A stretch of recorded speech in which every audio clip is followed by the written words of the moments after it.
Let's go for the Pledge of Allegiance. I pledge allegiance to the flag of the United States of America and to the republic for which it stands, one nation, under God, indivisible, with liberty and justice for all.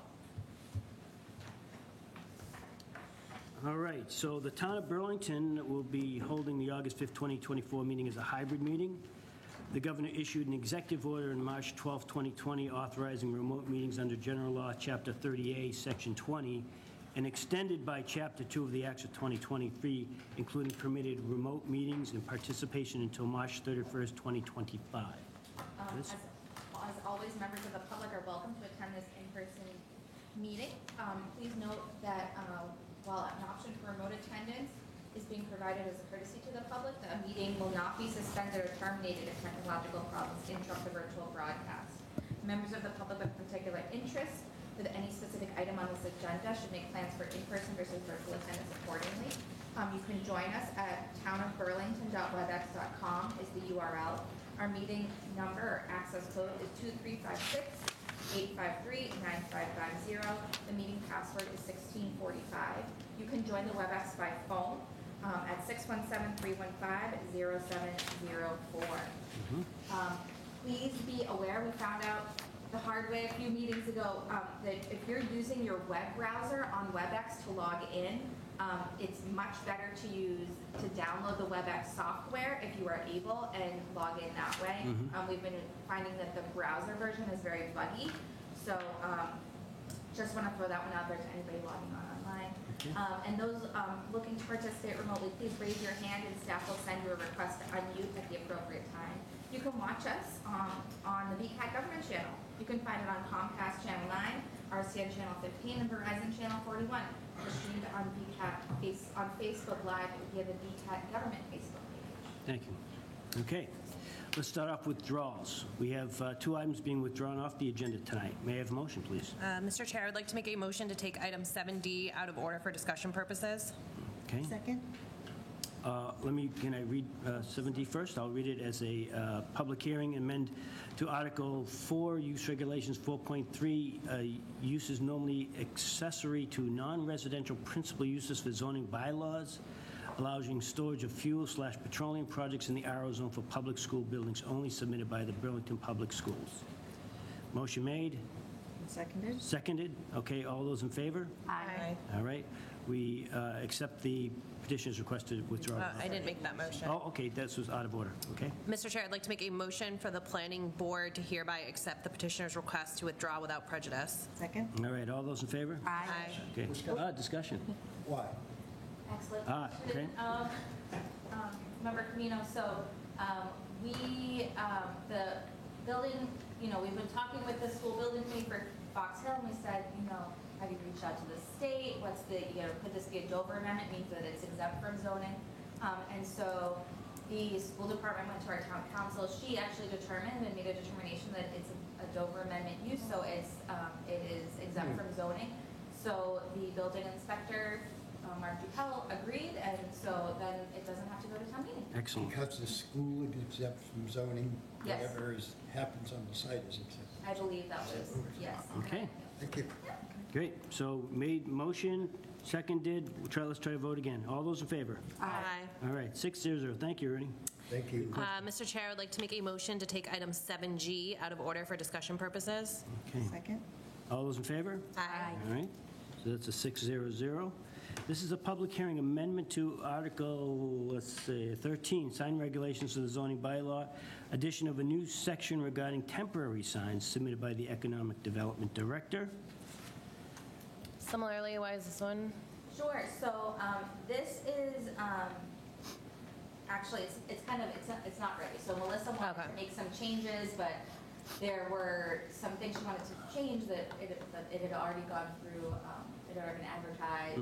So it's just one of those things, with 3 town meetings a year, it's hard to keep up.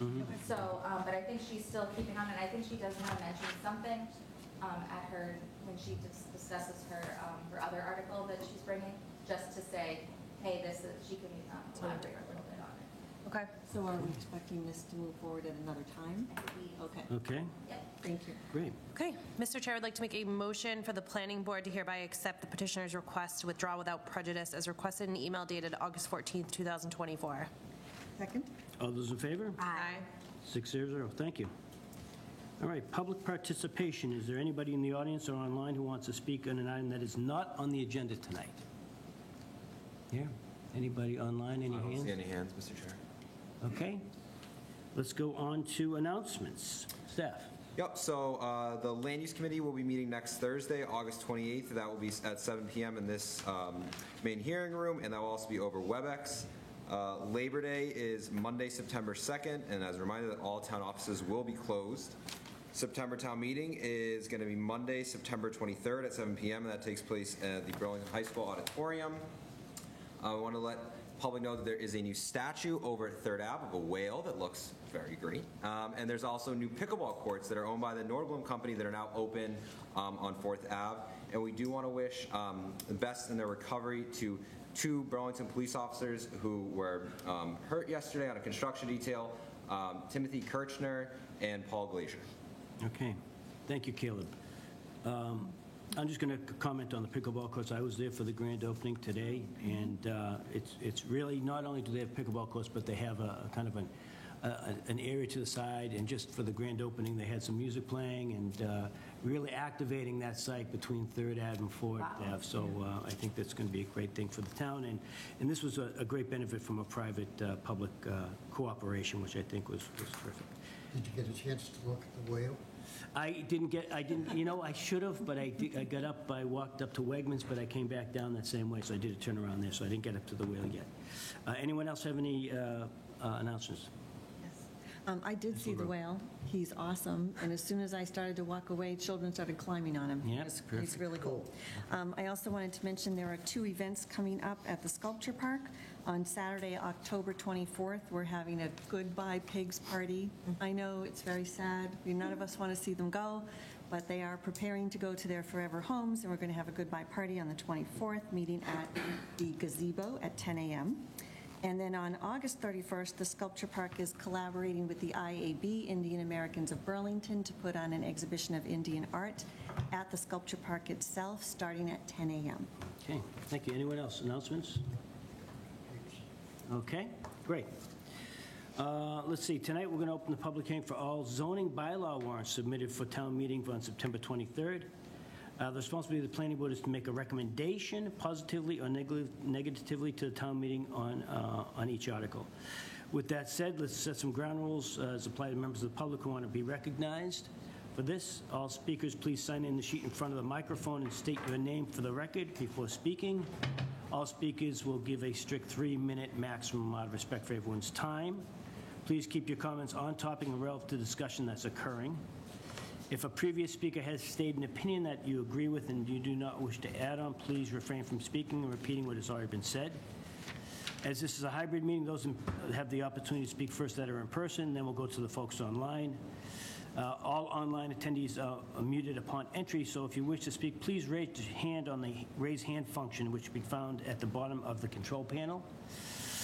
To avoid technical difficulties, make sure you're using the free downloadable WebEx, as Liz had mentioned, rather than the browser to access the meeting. I always use the browser, but hasn't had a problem yet, but that's the recommendation. Questions that are asked may be answered either by the proponent, planning board members, or planning staff. However, there may be certain questions that require further research before responding. Please direct those questions to the chair, and we'll figure out who's the best person to address those. All right, let's go with item A, a public hearing to rezone property located at 43 Middlesex Turnpike, Middlesex Common to the General BG District, General Business District, submitted by Ryan Leeming. Mr. Leeming. Good evening. Good evening. Ryan Leeming with Edens, the owner of Middlesex Commons, 43 Middlesex Turnpike. Could you speak a little closer into the microphone? Sure. Mr. Leeming, thank you. Okay. Let me know how you... Want me to repeat myself? Yeah, please. Sure. Ryan Leeming. Much better. There you go. Ryan Leeming with Edens, the owner of Middlesex Commons at 43 Middlesex Turnpike. Okay. And what's the, I know we talked about this the last time, if you just kind of give a summary of what's happening here with the rezoning? Sure. We're requesting the rezone. Middlesex Commons currently sits in the IR district, which is an industrial zone. The property today is a shopping center with retail uses. We're not we're not interested, or we're not an industrial owner, so the industrial nature of the zone doesn't necessarily help us in future re-tenanting and future flexibility with uses and whatnot, and the general business zone will. This all came about in working with staff through re-tenanting the Eastern Bank space, which has been vacant for a couple of years. We've had a lot of interest in food, which under the code would be defined as fast order food, which we have Five Guys on site at Middlesex Commons, which back in 2010 was actually classified as a restaurant at the time. So in stepping forward with some uses, we said, hey, it's just like Five Guys. Well, to our demise, fast order food is not allowed in the industrial retail zone. So that was really the beginning point to open up the conversation to understand what our options were. So that was the conduit to bring us forward with the rezoning request. Perfect. Thank you. You're welcome. Sure, Staff?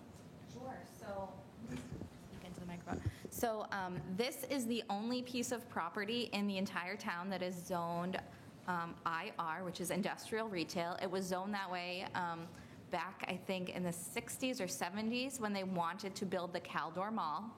And town meeting back then said, I don't know if we want to allow retail on that side of the highway. I think we want to keep it industrial. So they came up with this compromise district which allows some industrial and some retail, which is kind of funny. I've never really seen it in any other towns, but it's kind of outlived its usefulness.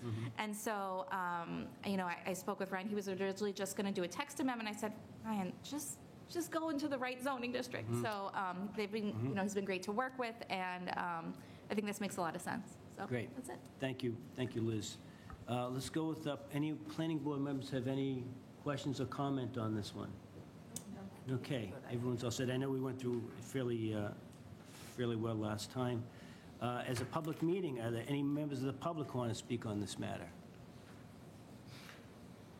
Anybody up online? Not seeing anything. Okay, seeing none. Mr. Chair, I'd like to make a motion to close the public hearing on this matter. Second? Okay. All in favor? Aye. Okay, it's closed the public hearing.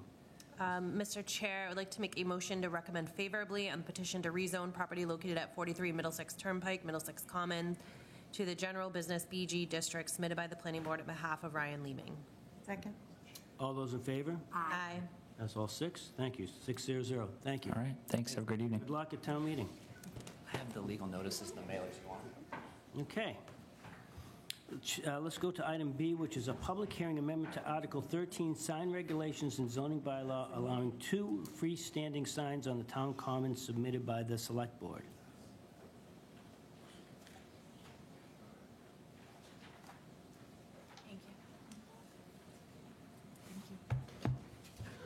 Thank you. Thank you.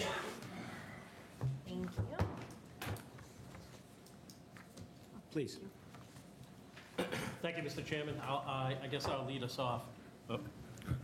Nick talks loud enough, he doesn't need it.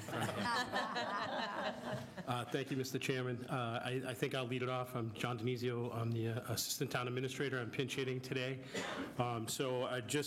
We were in front of you, or the board was in front of you with Mr. Sagarino about a month ago with some language for a zoning change.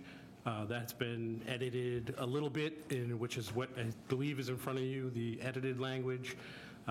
As we continue to work on it, we got some more feedback last night from the zoning bylaw review committee that needs to be implemented in some way. And as we're working through before town meeting, the select board is finalizing a use policy. They've also got so there's a draft of that. They've also got a framework for operations or safe use of the actual sign, as in what could go on it and what type of text and sizes and things like that from the traffic safety officer in town, Peter Bascaroon. I did share at a very late minute a copy of that with Liz and Caleb to share with you all. And that brings us back here today to speak with the planning board and get some more feedback and hopefully a vote for us to go to town meeting. Okay. This is, I think I need a second to read this because I had a lot of comments from last time. So I will let staff, why don't we have staff start with this one? Sure. Some of the things that were brought up at the last meeting, I recall, were, again, the policy, which I think they're talking about, and then size, that type of thing, but from a staff perspective, we don't have. Okay, great. Yeah, I'm seeing some things here. So we're still looking for 2 of the signs. Have you edited this so there's only one that's electronic as you indicated the last time you were here, or is it still 2 electronic signs? I believe the intention is for 2 signs, but one of them to be electronic. Where is that written down here? I'm not change the sure language? I'm not sure which copy you have I've got, there, but maybe it's the latest copy. we can, This is, And where does it say just the one's electronic? I think it was supposed to say that here, but the wording is wrong. The wording's wrong I- here? I don't- Okay.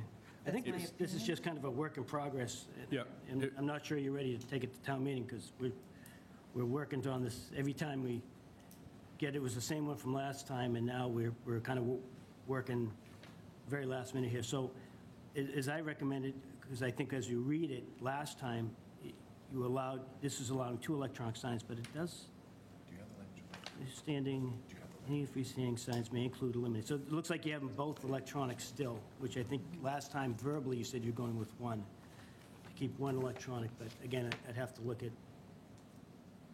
detail.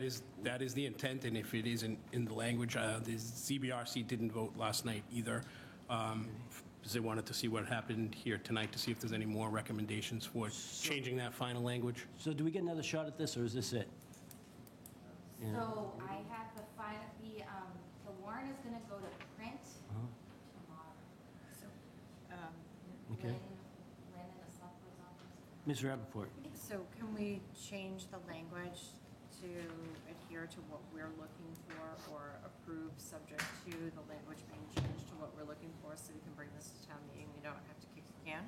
So what I can tell you is what I've heard from town council many times, and John, you can say if agree or not, is that if you are making things more restrictive, then that is considered a substantive change. Since this has already been advertised, the public has already been given notice, and so if we are making it more restrictive, then it needs to be noticed again, and it can't be. So So I think if I may, the email from town council was that if it's going to, if it is not going to have a negative impact on the public, or it's going to have a positive impact, then she's okay with not having to advertise again. That So I was- think having less well, electric signs would, if you're adding more privileges, then that could pose a negative impact. If you're restricting privileges or taking things away from, and it's an agreement with both parties, I personally don't see where there would be confusion or a negative impact to the community. But that's my personal opinion. one more comment, if I may, Mr. Chairman. The conversation was around if there had to be a change in the size of the sign that's allowed to decrease it, or if there's the word video occurs in the second to last paragraph, and there's some hope to remove that word. She also said if that word was taken out, that would also not be a need to re-advertise that. May I make a suggestion, Mr. Chair? Go ahead, Ms. LaRue. I think we might be able to resolve this concern with a very simple wording change in section 13.1.5.3.5, where it says, notwithstanding any general bylaw or zoning bylaw to the contrary, any the freestanding sign, clearly a typo. Yeah. If we rephrase that to say, only one freestanding sign located on the town common may include an illuminated sign. Only one. I think that might solve the problem. Ms. If I may, though, I think, though, even the non-electronic one, though, that will be illuminated, correct? Like, there'll be lights pointed to it. It is currently illuminated. Yeah. So technically, both will be So one free sign illuminated, but I would would be say we just need to find the words for Only one one can one electronic. Right. Okay. Okay. So any of the freestanding signs located on the common may include an illuminated sign, but Only one. only one electronic sign. I don't know what this One seems like a lot of electronic words that area don't say every much. advertises in the surface- It is very surface wordy. things. I think we could just say only one electronic sign is allowed and get rid of all that extra words. Sure. Those words So- that don't say anything. I think my. And if town council- This is kind of a last-minute work in progress thing. So you came before us last year with this. You came before us with the same thing. It hadn't been touched, right? That was a proposal to go to town meeting this time. So now you're getting, you squeezed in for your couple of weeks here. It's just, this stuff should have been happening within the year that you had. So it just kind of, when I see this happening, it just say, why weren't we working on this in the last year versus, in the last hours, if you will? So the other one I had was that when you came here the last meeting, it was the size was going to be, of the sign itself was a 4x8, and this says it's still a 6x10. Is that, what are you going with, I guess? So the zoning parameters were to be up to 6 by 10. The board that they're looking at currently Sign itself. is around 4 by 8, but but the worry was if it's not exactly 4 by 8, if it's not exactly 4 feet and it's 50-something inches, if the shape changes a little, if the technology changes a little, it's just to add a little bit of wiggle room in case of that. So you're not limited to such a prescriptive height and length. So you're increasing it not by a couple inches, but you're saying give me another 2 feet on either side. Okay. Let me see what else I had from the last time.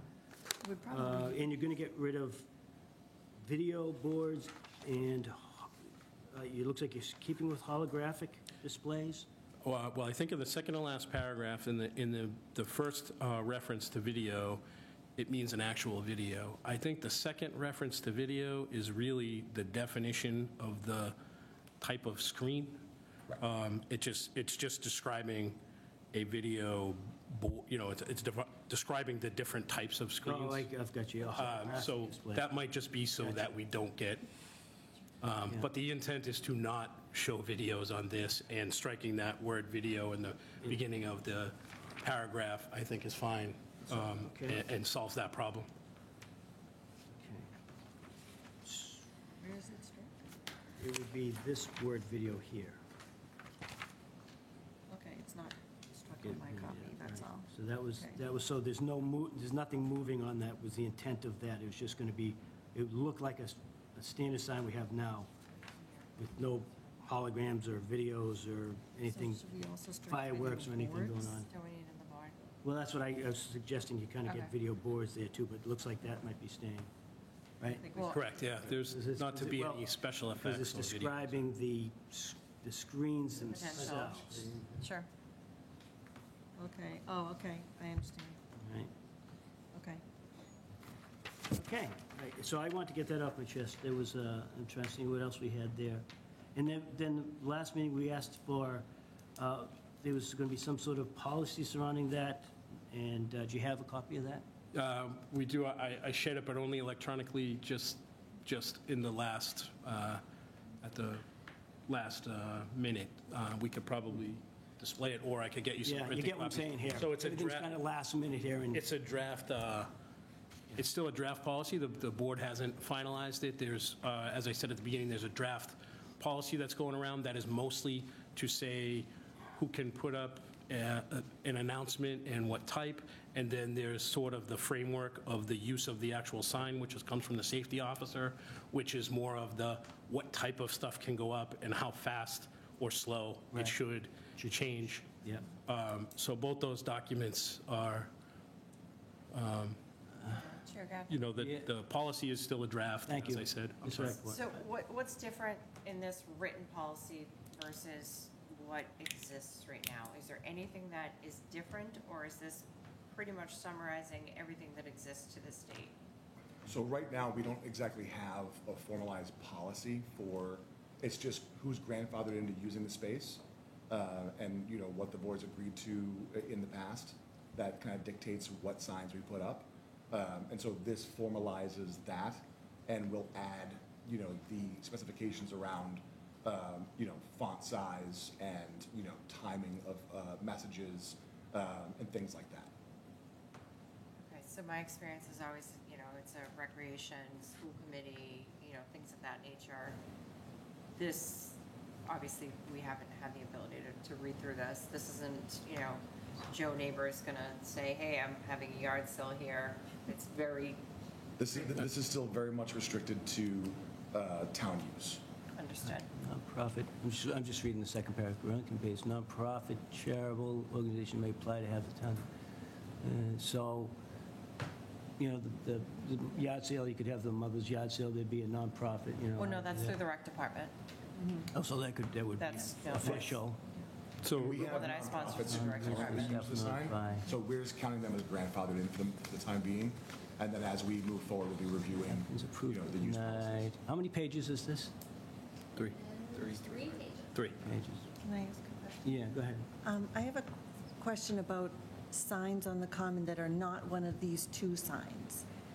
Because there are some there that exist today, and I don't know if they are considered grandfathered, and I think the select board probably needs to clarify that for your own purposes. And then also temporary signs that go up every now and then that are not these. So for example, every year there's a sign that goes up about the sunrise Easter service. Is that grandfathered in? Or will it have to go on this sign? I don't know. And I'm wondering if you guys have a policy on those things. Yeah, so again, those all fall under the lack of a policy that exists now. And so they would all be moved into the digital realm. So anything that we currently allow, right, whether it's on that space or like the Sunrise one sits further back because it's Right. a larger, that will all move to a digital presence. Okay, so So that would no change to, physical- they would apply through your process, and if approved, be on this sign. Correct. What about small advertising signs that exist on the common today? You mean ones that just pop up randomly like Joe's Soccer or things like that? No, there's ones that have been there for a couple of years now. Like, for example, For example, there's one for Max Landscaping, there's one for Sullivan Funeral Home. I don't object to them. I'm just They- saying they're there. yeah, there's Are signs. they, Right. have they been approved? Do they stay? Is there a process that Yeah, companies so- have to go through to get approved for that? Right, so as far as I know, they're not approved, and if signs are popping up on the common, and this is for anyone who's watching, please notify the main administrative office, because we take those down. They haven't regularly. popped. They've been there for years. They're still there. I think aren't they? Are they sponsorship? I don't object to them. Yeah. I actually don't know which ones you're talking about. Well, aren't they landscapers who sponsor the? Who upkeep the island. Care of, yeah. One is.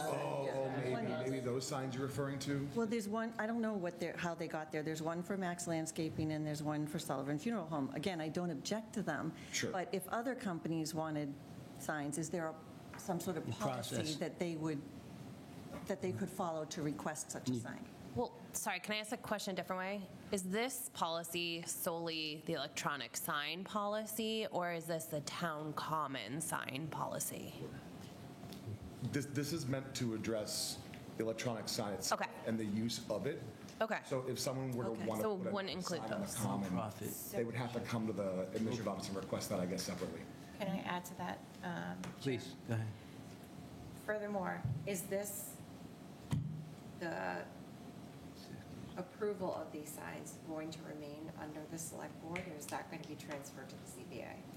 Because ZBA, it's going to solely remain with the select board. To clarify, you mean the electronic signs? The electronic signs, Any signs. Any That signs that that are all on the stays common. with the select board as far as I'm concerned. I think that that's something that I would like to see in any type of, Including temporary signs? yes. I would imagine so, yes. Because that's not the way it's happened in the recent past. How's it happened? ZBA did it. Ah, okay. Okay. And I don't object to either, I just think it should be clear. Yeah, And agreed. that's what I'm saying, if we're going to do this, Oh, let's so, make sure that. so, for example, the pig one. Correct. You She need had to went to go the to ZBA. ZBA, but it was a town common sign, which should have gone Correct. through selectmen. Well, I don't know what it should have done. That's kind of up to them to come up with a policy But who for it. told you to go to the ZBA? The building inspector Huh. said I had to go to I ZBA. mean, honestly, at the end of the day, it doesn't really matter to me if it's going to be Right. ZBA. if it's One or the select other, board, yeah. But I think we need to be definitive on, And if it's the consistent. town Yeah. common, exactly, we need to be Yeah. consistent. It's either going to ZBA or it's going to the select board. Agreed. I think whoever's running this, I think you skipped some, because I think you went, Yeah, I did, a lot of it, I did. Some of it is just like what there would have in the application form. But this is not what we're voting on. This is. No. No. So I'm just trying to give you guys an idea of the policy. well, I got to be honest with you, I'll be voting on, based on something like this, but it's not even finalized, because with town meeting, they said, what's controlling this sign? I know this is a zoning issue that we're voting on, which we want to focus on that. But as part of that is, how often does it change and things like that? But and it can be changed, and it's a work in progress right here. Okay, so if we're not voting on that, let's just get it off the screen, unfortunately. I would ask, Chair, if you don't mind, that when you do produce the final policy, that you would allow either staff or the chair, or vice chair, or somebody from the planning board to put some color on that. Yeah, absolutely. Yeah. I'm not looking for necessarily approval, but, just so that we're So kind of on let's the see. same page. Yeah, thank you. Let's start with our formal, because I had to get this off my chest here. Ernie, why don't you start off, if you have any additional comments? Mr. Covino. Not at this time. Okay. Here. Ms. Rappaport, additional. No, nothing, Okay. thank you. Ms. LaRue. Not exactly a question, I just want to make sure, I just want to clarify how we're going to rephrase this paragraph. Do you have that? Do you want me to read you what I think it should say, or? I have it, I think, I could, should I read it out? Yes, loud? Please. That would be good, thank you. Okay, so this is section 13.1.5.3.5 at the bottom of the first page. Yeah. Notwithstanding any general bylaw or zoning bylaw to the contrary, any free standing sign located on the town common may be an illuminating sign, but only one electronic sign Is allowed, period. shall be allowed. Yes, Yeah. thank you. That was my only question. Great. Okay. Ms. Sutherland. My only comment is, I've been in favor of this. I think it'll be a great upgrade for the common, for the town, allow for some more important messages, and I think this is a good vehicle for us to get messages out to the town. Okay, thank you. Ms. Natola. I have no problem. Okay. Just last comment before we open up to anybody online or in the audience. I think this is a terrible idea. I've said this before. I think an electronic sign in the common is really, really terrible. I think we have multiple ways of getting information out to folks these days. And I think when I look at this, and I think I asked one of the select board, was what problem are you trying to solve, right? Who are you trying to get additional messages out to? And maybe 10 years ago, we said, yeah, maybe that's a good idea. Now you've got social media. Things don't get by anybody pretty quick. I know that, information gets out instantaneously. And if we want to dress up the current sign there, I think that's fine. And just on the special occasions, voting, the library book sale, to have their standard vinyl sign up there, but maybe change the post. I think you mentioned that, Ms. Lou. I think that's a fantastic idea. If you look around and benchmark other towns and what's best in class, electronic signs on a common would not be considered best in class. If you're trying to get from an overall town center perspective of what at least the master plan's trying to get to, it would not be an electronic sign on the town center. So with that being said, I'll open it up to the public. Anybody in the public want to speak for or against this? Please. You need the microphone. You need to sit probably over that side over there. We have a microphone on the side. Mr. Side, you can sit Tanzio. there, You yeah. don't need to leave. Monty, you could probably go right there on the side, yeah. Pass that to Monty. No, not you.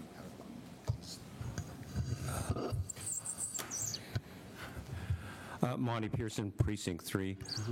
a town meeting member, Precinct 3, and I just want to ask a simple question of, would it be possible for a select board in the future to decide to put commercial signs up on this in order to make some income for the town? Mrs. Denise? Yeah. While the select board isn't averse to income, no. We have current bylaws that don't allow advertising on municipal land, and this board continues to maintain that, whether it be a physical sign or digital one. Okay. That's all I want to ask. Thank you. Thank you very much. Anybody else? Yes, please come up to the microphone.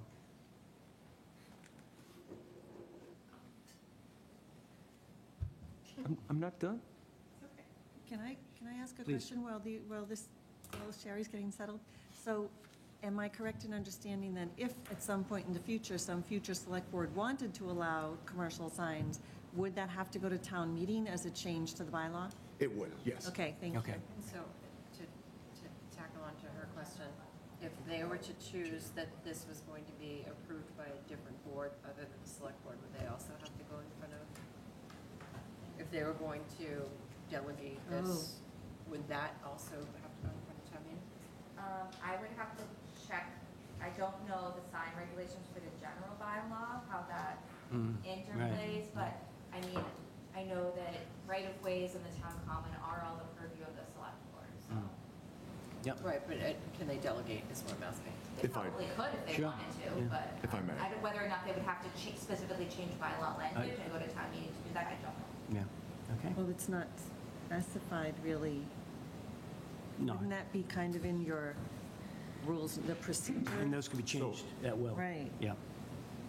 It does say, if I recall correctly in the bylaws, that it's at the discretion or approval of the select board to approve the sign. I don't think it means to delegate, but I think that we'd have to have town council weigh in on that. But as far as this board's concerned, and I don't know if Chairman Moretti would want to speak on this, is that it falls to us. Yeah. Ms. Ellis, thank you. Thank you, Mr. Chairman. Sherry Ellis, Chair of the Zoning Bylaw Review Committee, and I just wanted to add a couple additional comments.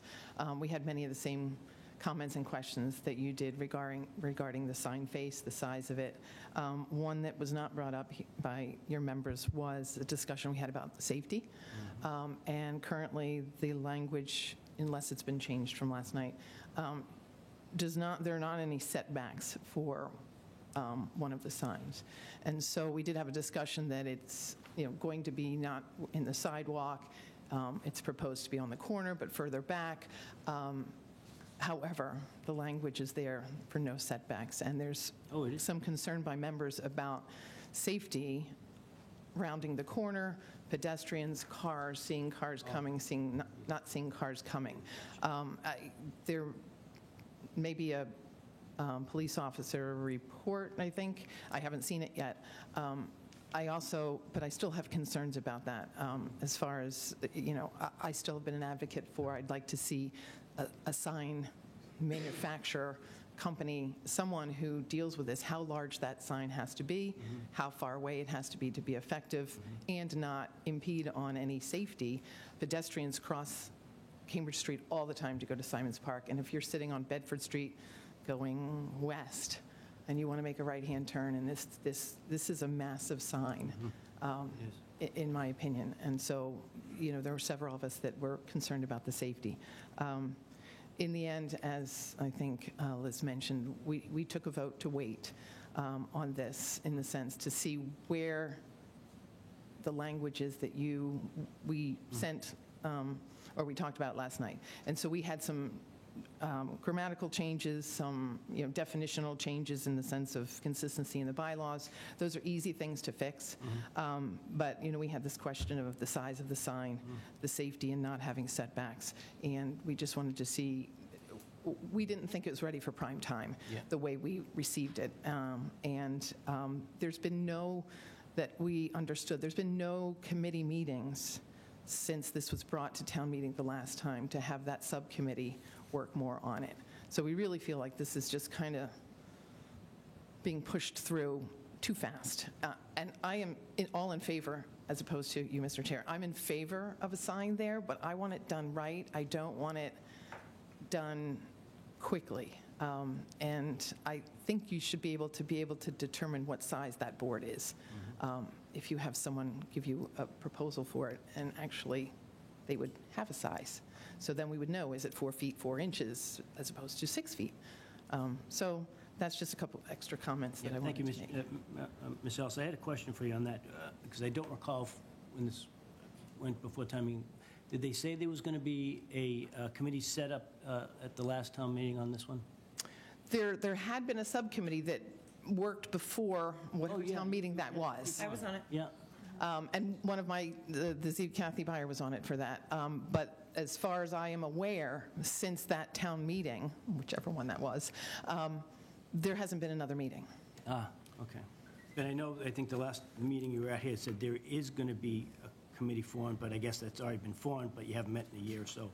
So I guess I would agree that, as we work through this, what I would recommend is to work with the sign bylaw committee, who's been working on signs for years, right? And they've got great language, and, they're going to have a consultant, right? Right, and that's and that was some of the language that we wanted to, highlight, is this holographic and/or videos. That's not something, this is a draft definition that we've been working on with the sign subcommittee. And so they use this language, which is great, but it may not be appropriate every single part of it. And again, to their point, you didn't want video images on there or movies or whatever, so don't include it, and that way you can't have it. Yes. Mr. Priest. Thanks, Chairman. So, Sheriff, I can try to address a couple things real quick. So, the subcommittee that was created was strictly for the design of the sign. The select board had already discussed in open meeting about our specifications around what we were hoping to do and, the overall goal. So when we formed the committee, its specific goal was to talk about the design. Okay. And that was what had occurred during that time with Kathy and Brenda and others. We did go back and ask Sergeant Ambassador to put together a full study and review the intersection, and that's what this document is for, and he cites multiple references that go back to publications around the safety of electronic signs in intersections, next to roadways, all those things. It's much more comprehensive than I would have expected, and that's no knock on Sergeant Ambassador. I really appreciate his diligence in the work. It's super appreciated. And then since the first time and the last time that we brought this to town meeting, it's always been 4 feet 8 inches. We just were hoping for a little bit of flexibility just in case the manufacturer, if we had to go with a different manufacturer, said, oh, the casing is now an extra 3 inches wide, or the screen only comes at, like Mr. Denizio said, 50 inches, not 48, because then we'd be in a whole other world where we wouldn't be able to move forward at all despite the zoning change. So just a minor bit of flexibility in the sense that we were hoping, I mean, if it would appease everybody, we can bring it down to 5 feet and, 10 feet. Like, we just need a little bit of latitude just in case it doesn't exactly hit 4 feet, 8 feet. But when we spoke to the vendor that Paul had spoken to, when we first engaged them, 4 feet, 8 inches was the recommendation given what we were aiming to achieve. And that was all explained during the first town meeting. I know it's been a hot minute, so I apologize. Okay, thank you very much. Yes, Oh, I please, just have Ms. one Natola. question. Didn't we speak about somebody, they had a sign in Tewksbury? They do. What was the measurements, like, just roughly looking at it, is it about the same size? It's about 4x4, 4x5. It's a pretty. I was just curious because they It's spoke about that being. It's a I went and measured. It's a Okay. 4x8 screen, 4x8. and the overall dimensions of the sign is 10 feet by 10 feet. Yes, right. For some reason, I thought it was more square. Okay, any other members here want to comment? Yes. Are we done with? No, we'll go Are to there any people that members, wanna but I just speak? I know you had. Oh, I think I'll wait. until Okay, other okay. people- Any other members of the public want to speak for or against this one? Anybody up online? I don't see any hands raised on WebEx. Okay, Okay, then I will talk. okay. Ms. LaRue? Okay, I'm in favor of this, but I feel like what we have before us right now is, I'm looking for a nicer word than sloppy. It's just not tight enough. So there's a number of issues. So for example, the sign could be 6 by 10, but we want the external structure to be 12 by 16. That seems like a huge jump. I don't think we need that.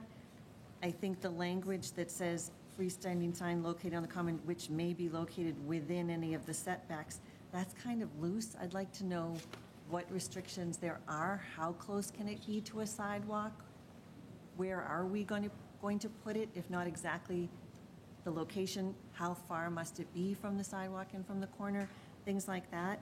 I'm a little uncomfortable with not knowing who's going to approve the signs, because I'm very comfortable with the select board approving the signs, but it doesn't say that. That's not in the bylaw.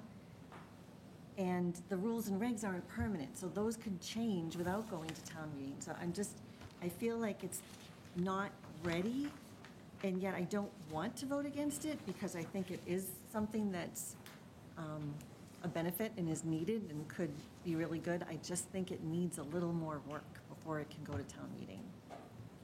Could I just add something to that? The first concern about the size, part of that with the 12 is because of the design of it, to have a pitched roof to sort of match Town Hall.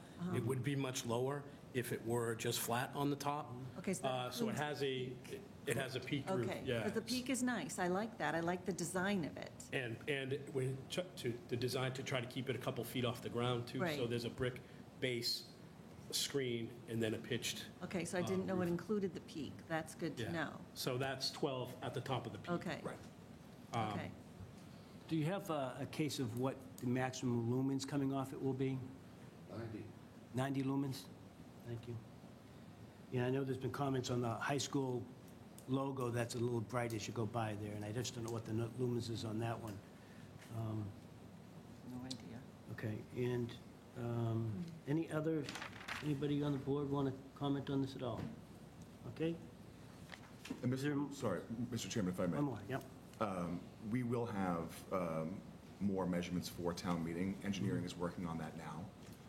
It just wasn't ready for Yeah. this. Yeah, and again, my comment is, these things are coming in, and we didn't get a chance to look at the whole thing. Oh, maybe a question I had. So if there's not a message, is the seal going to be up there the whole time, or does there have to be something up there the whole time, or what is your thought on that? So my thought is that this is just a for placement only render, and that we would have we would have the messaging running just like if a sign was up there at all times. All time. So you wouldn't just have the nice wooden brick with nothing there at all? It would just, well, Yeah, I mean, there'd be something there all the time. We could default to a screen that had the town seal with like the temperature and the time. I mean, that's. But that's going to change, so that's... That will change. Yeah, so you Correct. don't want that to, so that would be against what's in the language. If you're changing, If the time changed? yeah, I think that's what we're trying not to see, is to see something happening all the time on that, It's not going to happen all the time, it's going to be. every minute. Yeah, right. we determined from, Mr. Bassman thinks it's every Yeah. 5 minutes that I that needs to change. Again, this is my personal opinion, I think putting the date and time there, if nothing else is up there, is not something you want to see in the town common. So this is my concern, that we're putting stuff up there that it makes things, from a town common standpoint, you think about where do you want the town common to see, and if you want it to, flash up the temperature and the time and things like that, then it's something, I just think that's just wrong. Well, Mr. Gaffney, if I may, may I? Quickly. Okay. We're not flashing anything, right? I think that's the key, right? Everything is going to be Okay, as yeah, small as so humanly possible. it could be every minute. Okay, thank you. It could be. Let's have a motion. Okay. Mr. Chair, I would like to make a motion to close the public hearing on these matters. Second. All in favor? Aye. Aye. 600? No. No, you don't want to close it. 601. 601. You're going to I'm not abstain. ready. You're not ready to close it? Okay, 601. Thank you. All right, so is there a motion, another motion? Mr. Chair, I would like to make a motion to recommend favorably on the amendment. 501. Thank you. Go ahead. Please. Mr. Chair, I would like to make a motion to recommend favorably on the amendment to Article 13, sign regulations of the zoning bylaws, allowing 2 freestanding signs on the town common submitted by the Select Board, As amended? as amended. Second. Okay, all those in favor? Aye. 1, 2, 3, And 4, okay. All those opposed? Aye, that's 4-2. Okay, great, thank you. Thank you. Thank you. All right, let's see, we go to item C, the public hearing amendment to Article 3, districts, Article 4, use regulations, and Article 5, miscellaneous and special regulations of the zoning bylaws, allowing recreational marijuana dispensaries in a new marijuana retail zoning overlay district submitted by Alex Rutfeld, the town meeting member, Precinct 5, on behalf of Will Seeger. Hi, good evening. Hello, good evening, everybody. Speak right into the microphone, please. Yep. Do we sign in? Yeah, we need to sign in, correct? Yes. I mean, I think we know you guys are. Okay. Okay, All right, why got it. why don't we go ahead and, we met last time, we went over the zoning. You can maybe go up and show what the zoning is, and there's some language about that. Has anything changed since the last time? Yes, so in the latest iteration, which is up on the website, they did, the proponents did add some additional language regarding kind of regulations on what would need to be submitted with regards to certain agreements. It wasn't necessarily zoning related and zoning bylaw related, but it was more, more regulations, which I think. Would they be consistent with what other towns have, or? So a lot of the regulations were not things that would be in other towns' zoning bylaws necessarily, but they would just be regulations that you would see in,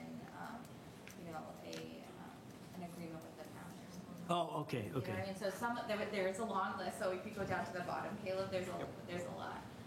One thing that they did change is that originally, they had, we have the buffer requirements, which for people who are just tuning in, you have to be 1,000 feet from a school, religious institution, et cetera, and they had changed it so that it would be the center of the parcel. But we, in all of our other bylaws, it's always parcel boundary. Right. And so that was really great, so we That worked changed? on that. Okay. And so, there's been some good progress on this. But, I think that the applicant, proponent, and the town, myself, and Melissa Topoulos, this is still a work in progress, and it's, the fact that, the proponents are here and that they've come and that they've proposed something to get the ball rolling is really admirable. And so what we are thinking is the best course of action from a planning perspective, economic development perspective, is to, not bring this fully to town meeting, but rather to bring it to our next planning board meeting and set up a subcommittee with all the parties that need to be in the room. So, select board, town, this board, Board of Health. all, get everybody in the room and really kind of start from the beginning and, look at other towns. There's some great examples of towns that have recently had this on their belt. Wakefield is one of them. And so, it's a really good start. And, I don't think this is the end of the conversation. But kind of that's where we left it. But I think it's still important for us as planners, for the board to hear from people, and then also, hear from the proponent, kind of what their Sure. thought process is. So, All right. with that. So let's hear from the proponent, then we'll see if anybody out there has any Sure. comments.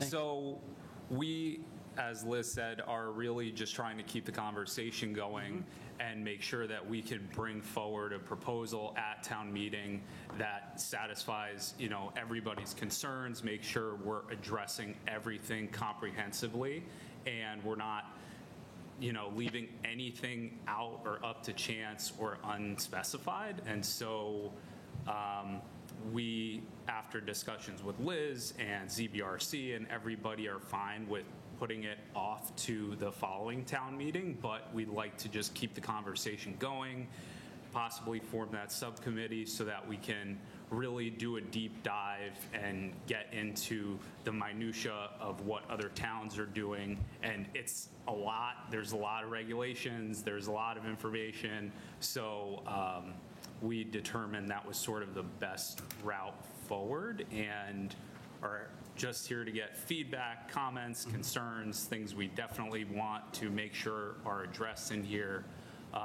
and also kind of get clarification on what explicitly should be in the zoning piece, what is already addressed in special permit requirements as a whole, not specific to this, because we would need a special permit, and just making sure we're not making it more confusing on the proposal, which is not what we want. Right. So, Okay. yeah. That's terrific. Let me start off, let me go over this side first, Brenda, if you don't mind, over here. No, that's fine. Okay, Tony Ann, any comments? No, I think it's a great Just wanna idea. pop in a little closer. Oh, I'm sorry. Yep. I think it's a great idea what the staff has proposed about, not making this the end of the conversation, Mm-hmm. but actually trying to come together with everybody, all the different boards. I would be in favor of something like that. Great, It's a thank good you. idea. Ms. Sutherland? I agree that there needs to be more digging on this. I would also say, as a part of the subcommittee, I believe it's been recommended that the proponent would be a part of it. I would like to see, I think, more heavy lifting on the proponent side. In terms of doing some more due diligence of like what is going on in other towns. Okay. Where some of those regulations versus bylaws should be, so that because I mean, this will be a big change for the town. Generally, Yep. the town has voted against it, and so I think for the subcommittee to consider how this would look like, we need to understand what are the benefits, the pros, the cons, and that's not heavy lifting that obviously we're going to participate in, but the expectation would be that would be a lot of what y'all are bringing to the table. I have all of that information. Hold on, Yeah. we're going to go, Okay. okay? So I think for me, I definitely would want to see more. If you want that conversation to continue to happen, I think that is going to be a big piece of it. But yeah, I wouldn't be ready to make any sort of decision tonight. Ms. LaRue? Thank you. I have a number of comments, but first a question. Do we know if Select Board has voted on the general bylaw portion of this? So I did speak to town council about this, so they have voted on it, and it does need to, according to town council, it does need to go to town meeting because it was sponsored by a town meeting member. So what happens if the general bylaw goes to town meeting Passes. without a zoning bylaw to accompany? So Lisa Mead said, okay, Liz, this makes, so here's what we're gonna have to do, tell me what happens at your meeting, figure it out. And then, in my letter that I write to town meeting at the, beginning of every town meeting, I'm gonna, I'll state my, my opinion that you really shouldn't be, Lisa, Lisa saying this, that you shouldn't be voting in favor of the general bylaw when you don't have any zoning bylaw in place. Follow-up question. Yes. If the proponent, and I'm not saying you do, but if the proponent were to agree that September town meeting is too soon and we're not ready, would it be within their right to withdraw without prejudice or postpone to January? I think that is kind of what we are talking about Okay. doing. I think that I'm just we're all, nervous. I think that Yeah. we're all on the same page. Okay. That's I don't want what- one to move forward. No, Yeah, yeah. If it does go, let me try to understand this. So if it does go before town meeting and they deny it, can it go back within a certain period of time without a substantial change? Or is that just zoning requirement? So I don't know what it is for general bylaws. I know for zoning bylaws, it's 2 years, but I think that town council would kind of put a halt to it and say, Withdraw without prejudice. we shouldn't take this up. The town meeting should vote to, postpone or, yeah. Okay, then that would be the body. Yeah, so I'll be working with Okay. Lisa on that, and we'll make sure it's. Thank you. Mr. And Rappaport. I'm I'm not- sorry. That was my question, now my comments. Okay. I have two things that I really need to understand before I can move forward with this. The first one is, what is the will of the people of Burlington? I don't know that. The vote was taken in 2016, and the argument has been made to be that that was a long time ago. It was 8 years ago. But I don't know if people's opinions have changed. Maybe they have, maybe they haven't. And I struggle with that because that was a vote that was a really big election. It was a presidential election, so it had very high turnout. It's very difficult for us to get that kind of feedback from the town in just town meeting, or even if there was a townwide vote, we don't get the same percentage of people as we do during a presidential election. So I'm not really sure how to approach that. It's something I'm thinking about and struggling with, so I wanted to put that out there. We need to find a way to get as much input as we can from the community, because they made a decision about this 8 years ago, and we should not supplant our idea over theirs. The other thing that I struggle with is the concept of not in my backyard. So this is being proposed for a specific area, and it's been suggested to me and to others that this particular area of town is unduly burdened with what are considered unattractive uses. And why does this have to go just in that area? Why is it not allowed in other areas of town and would if it was allowed in other areas of town, would people's opinions change about whether or not they should allow it? So this is another thing that I think is really important that we need to work on. And again, it's something that requires a lot of public outreach for us to get input on that. I'm done. Okay, thank you. Thank you. Ms. Revere. I agree with my fellow board members. I would highly recommend either withdrawing or postponing this for the time being. Staff, I would recommend or ask that we put up maybe a Facebook poll or something along those lines. What does the community really want? Because, to Barbara's point, if we haven't discussed this since 2016, there's also been a little bit of a regentrification of the community. I also, I think we definitely need to do more digging. But in addition to that, we have a lot of neighboring towns that offer this use. Burlington's price per square foot for commercial real estate is more expensive than those neighboring towns. Why Burlington? If you can deliver in Burlington and say... You can't deliver in Burlington, Okay, to my knowledge, right now. Can we clarify that? Because we heard that they could deliver in Burlington. So Thank you, staff. it's my understanding that whether or not there are deliveries in Burlington, whether or not they're supposed to. Maybe that's a discussion that can be had, because where folks are saying, maybe not in my backyard, or that there is one section of town versus another section of town. Is that the discussion that we allow, that there is delivery in Burlington? And you know what, you can save money and make a better ROI and, set up shop in Woburn, where it's a little bit cheaper, not much, but it's still a little bit cheaper. So like I said, I think that we need to do a lot more digging. But from a commercial real estate perspective, and if I was to put my balance sheet together, I might look at different opportunities, because I don't know that this is definitely going to fly in this community based on the feedback that I've received from my neighbors and some of the emails that staff has forwarded from the community as a whole. But again, I'm not saying yay and I'm not saying nay. I just think that we need to do a lot more homework, so I would highly recommend either withdrawing or postponing. Great. And thank you, Mr. Covino. Without being too repetitive, I would agree with the last two board speakers that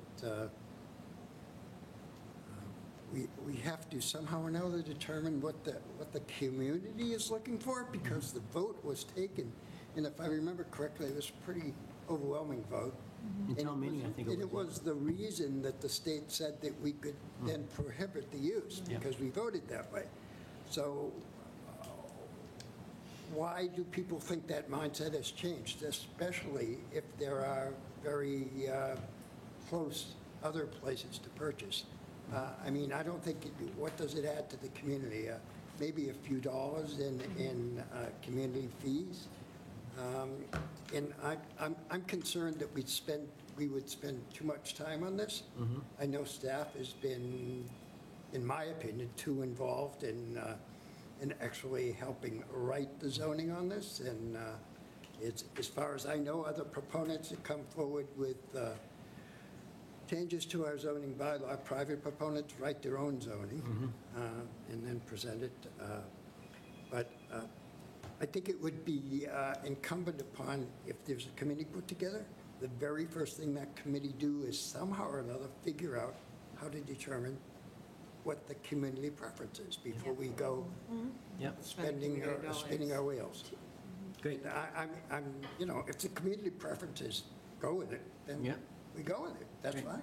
But how do we Natolo. determine that? Thank you, Mr. If I'm not Committee. mistaken, we received something that said that there was a delivery to Burlington, I thought, and Sherry did a pretty comprehensive, wasn't there a paper or something that? Was it Betsy I that? think it was Oh, Betsy had a paper She doesn't have her that, hand up, and maybe we can hear from her in a little Yeah. bit if she's okay with she it. had very good information Okay, well, about that. she's there, and if she's not too shy, maybe we'll get her to comment.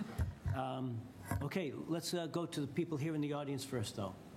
We'll open up the public hearing. Is something we do, right? Yep. Okay, let's do that. Yes, please. Commissioner, please give them the sign-in sheet as well. Thank you. Thank you. I'd like to introduce myself. My name is Andrea Sova. I come actually from Tingsboro. Come here 3-4 times a week to Lifetime. They have a beautiful swimming area that attracts me to come. So that I'm not only going to Lifetime, I go actually in restaurants. I spend always more money that I want to spend. But I think that makes the town attractive, is the diversity. And I'm not coming for the restaurant, but I go in the restaurant because here is Lifetime. Coming to cannabis, I'm involved in the business. We opened a dispensary in Tingsboro. We're going to be operational towards the end of the year. About security, our CEO is a former police chief.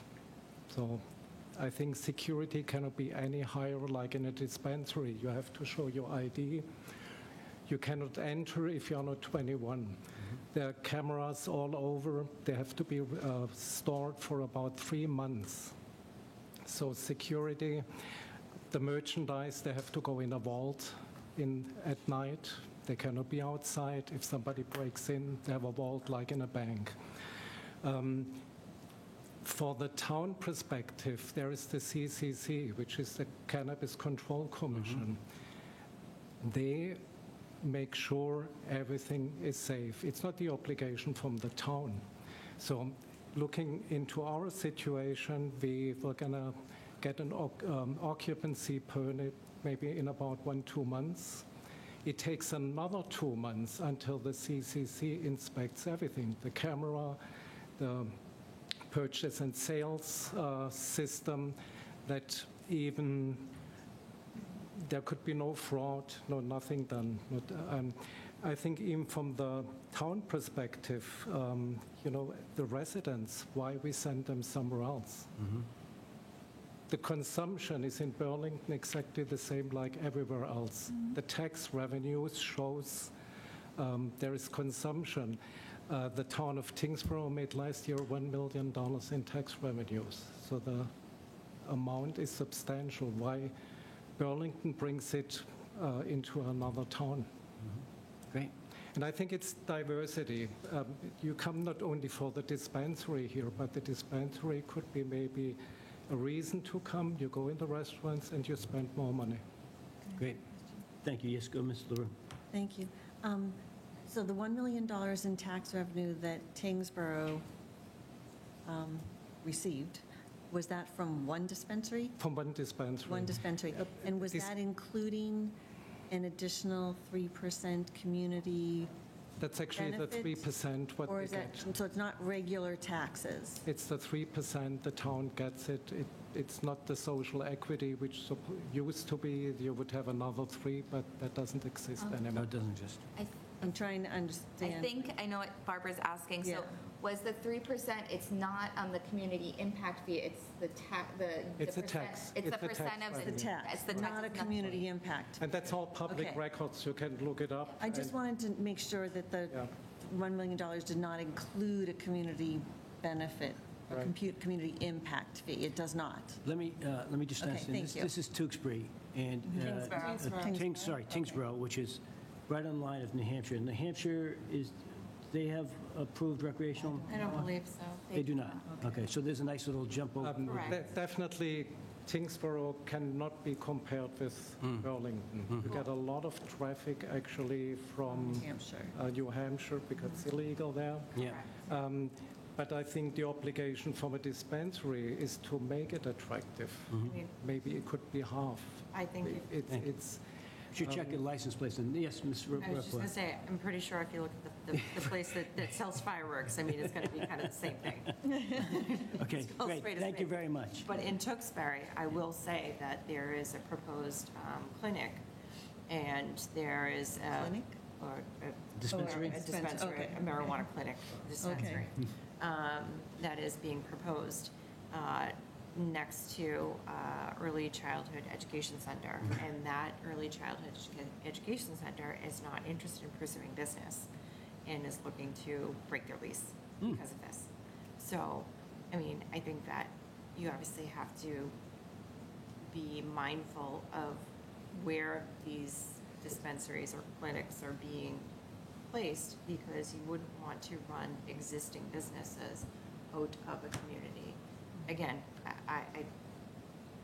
I don't, we're definitely not ready for this. Okay. It's a thank you. pretty new business. Yes. You know, like Like I it's said, several like years that's why ago, we're not there's a ready. lot of concerns, Yes. health concerns, I think, you know, the state decided. And if I look into health, you know, if you look in the fast food, what's supposed to be in the food, I don't know if you should eat it. If you go in the supermarket, you turn it around. It's not really our obligation to judge if it's allowed or not. That's what Yes, the thank you. state does. Okay, thank you. Any other members? Okay. And anybody here in the audience? Okay, we've got a couple of folks there. We'll take, why don't we have the lady in the back, please?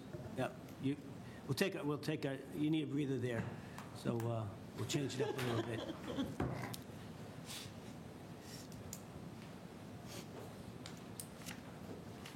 Thank Good you. evening. My name is Cynthia Kazanjian.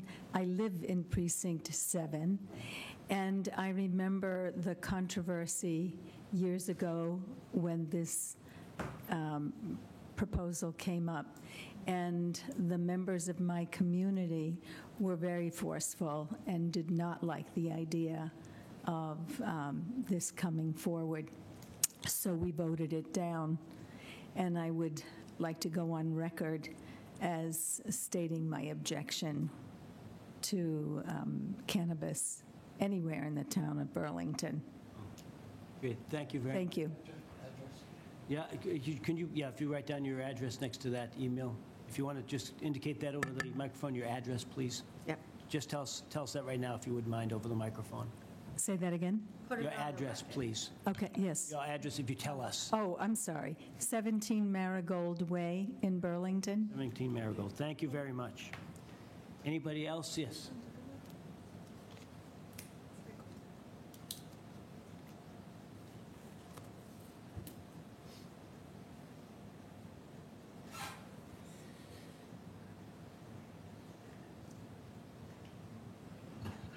Thank you, Mr. Chairman. I am still Monty Pearson from Precinct 3. And I just wanted to say that alcohol misuse is a much greater problem than cannabis misuse. And alcoholism is a real social problem that we have. And I think it's a growing one. And so I hope that when you have applications or have decisions to make that regarding alcohol, that you would put the same kind of concern and public health evaluations to your decisions as you do when with marijuana, because really the public health problem of alcohol abuse is a much greater issue and is a much greater issue amongst kids in the high school and stuff like that. So I hope that you don't just think of alcohol as just another thing that comes through. It really is a problem drug. Thank you very much. Yes, go ahead. We don't have control over our liquor licenses. That's the problem, Monty. I don't disagree with you, but this board doesn't have control over that. It's the selectmen that have that, right? Correct. Okay, I'll go there then. Yep. Thank you, Mr. Pierce. Can I? Yes, of course. And also, I think what this board is more concerned about, Monty, than and I'm not really trying to speak for everybody, is what the town has already voted once for. Yeah, you can speak for me there, Ernie. It's not so, I don't think, I'm not opposed to cannabis, I don't use it, but I'm not opposed to it. But the town said that they were opposed to having cannabis dispensaries in town 8 years ago. But hold on, please. Has it changed? I don't know. Yes, we'll find out. How do we determine if it's changed? I don't know. Yeah, we'll have to do that. Right. Just to get into that, it has been 8 years, and people have seen what happens, which is nothing. And so people have some experience with, what it's like to have cannabis stores and have it be not regulated and stuff. And so I do think it's possible that there are changes in how people do regard the issue, but I do not know what the changes are here in Thank you, Mr. Burlington. Pearson. Great. Okay, let's go to online. If somebody else, somebody else in the audience. Okay, now to online. We had Melissa Tankopoulos, if you had your hand up first, and I see your hand up there, Betsy. We'll get to you in a minute. Thank you. Hi, thank you, Planning Board. I think in terms of this proposal, the idea was, between Liz and I, if there were a recommendation was asked of us today, we would recommend that you not support this article, keep the hearing open through town meeting, and set up a subcommittee and really do a community process on this. Granted, what Will has provided is one proposal. It's been partly amended from what our medical marijuana zoning looked like.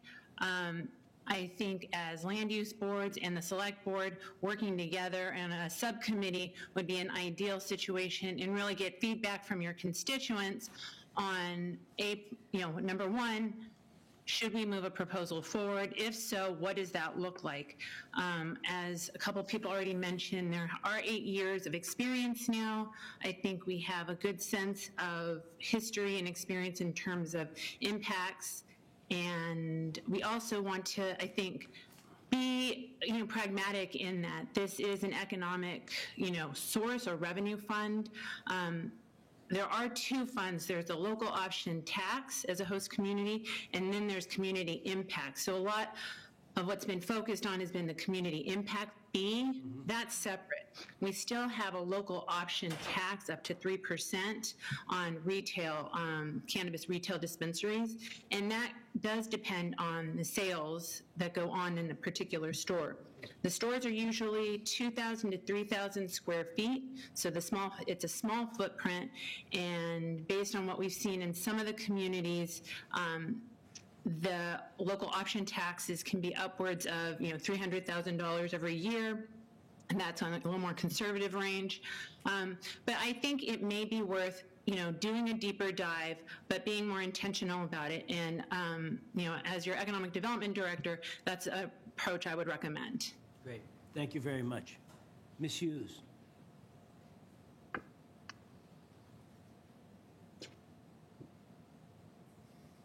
Not yet. Hold on. I can get her. Betsy, if you're having trouble, you might want to log off the meeting and then log back in. That's really the best solution we can offer at this time, because we know we're having issues over WebEx. Okay, did that work? Perfect. There you go. Thank you. Okay, thank you very much. I appreciate you letting me speak. I actually have so much. Can you introduce yourself? Oh, I'm sorry. Yes, my name is Betsy Hughes. I'm a Precinct 7 town meeting member. I'm on the Zoning Bylaw Review Committee as well. I have a couple of things to say. I guess I want to underscore the fact that we had a referendum of our citizens who voted, and it was overwhelming, as it was said before. And so for us to spend any time or energy or quite frankly, Melissa's time or the planning staff's time in working with a subcommittee and taking time out of other people's is taking away from other projects in town, which actually the citizens and residents want. So before we invest money and time into this, I think we need to figure out whether we can do a referendum of our citizens to figure out whether the town wants it or not. Another comment I wanted to make is that a couple of years ago, there was a proposal made to develop some condominium units over by Rogers Piano, which failed. And one of the reasons why it failed was that people were upset that a business was going to dictate the zoning for our town and the strategy for our town. Well, that's what's happening here. We have a business coming in. I understand it's in his best interest, coming in and giving us, introducing a zoning proposal to our town. Yet he hasn't done the homework. He doesn't have a lawyer. He hasn't come in like all other businesses coming into the town who want to propose something that the town should adopt. He has used the goodwill of the planning department and their time in the zoning bylaw review committee, who's gone through the proposal, reformatted things, rewritten parts for him. This is if this is the big business it says it is, they certainly have the resources to come in and do a proposal in an appropriate way. Their residents have not voiced a need for marijuana sales in our town. It wasn't until the proponent came and started this that this issue even surfaced. And where, as I understand, it's lucrative for him, I just don't see that anybody's made a credible case as to why it would be in the best interest of our town. The whole market is saturated. The marijuana market is saturated. Now, granted, we're right on the intersection of Route 3 and 128, so that I understand it's a very desirable area. But as I mentioned to you in the last meeting, it doesn't take much to go on Google and find out that there are over 26 retail stores available within 10 miles. And according to what I saw there were people who, yes, they were going to deliver to Burlington. So I don't know whether they're supposed to or not, but they could. I found 5 stores that would do that. So if residents want to purchase marijuana products, I'm not going to make a judgment, good, bad, or indifferent, but there's plenty of them to places for them to do it, and they can do so today. The Cannabis Regulatory Commission was referenced. If all you need to do is read the Boston Globe, and you can see that is a mess. They've had more than, I think, 3 directors. The last one now is going on a medical leave. They can't put through any policies because they can't get anything passed. The whole thing is in disarray, and who knows where it's going to go. For us to even contemplate doing anything before we know what kind of regulations that body is going to pass in the future seems to me ill-advised as we look strategically at our town. The proponent talks about, and then the other gentleman talked about all the money that we would make from them. And it's true we can do up to 3% in sales tax, but we could do that with other businesses as well. And I think we should spend our time looking at how we can get some of those to come in. The host community agreement, as I think, again, if you read anything on that, is turned out to be a bust. The towns are being sued by the marijuana retailers and getting their money back because that money was supposed to be earmarked to pay for the price of that they incurred because the store was there. So they, some towns used it and put into revenues, and now they have to pay them back. Uxbridge, Massachusetts, which is a very small town, had to pay $1.2 million back. I take a look at all of that and I just say, we shouldn't even be talking about this until we get a mandate from our citizens or our residents that tell us that this is an issue that they feel is important for the town to take on. And if they do that, then we somebody needs to come in and make a proposal to us, like, you know, with the resources that they have, they should be able to be pretty buttoned up and coming in with a proposal that we don't have to write for them. Great. Betsy, thank you very much. Appreciate it. I'm just going to look up here, back on the line. We have David Hughes.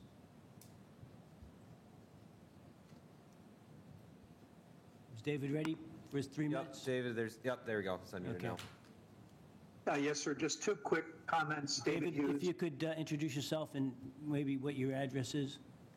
Yes, David Hughes, 11 Marigold Way. Okay. Precinct 7. Just two quick comments, if I may.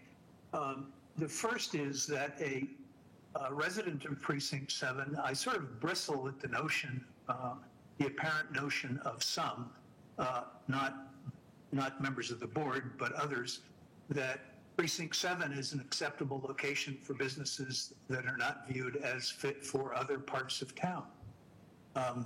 Precinct 7 is a nice part of town, but it shouldn't become a dumping ground for businesses not viewed as suitable for other parts of town. Point number 2, as the retailer from Tingsboro mentioned, Burlington is a wonderful town, a beautiful town with wonderful businesses.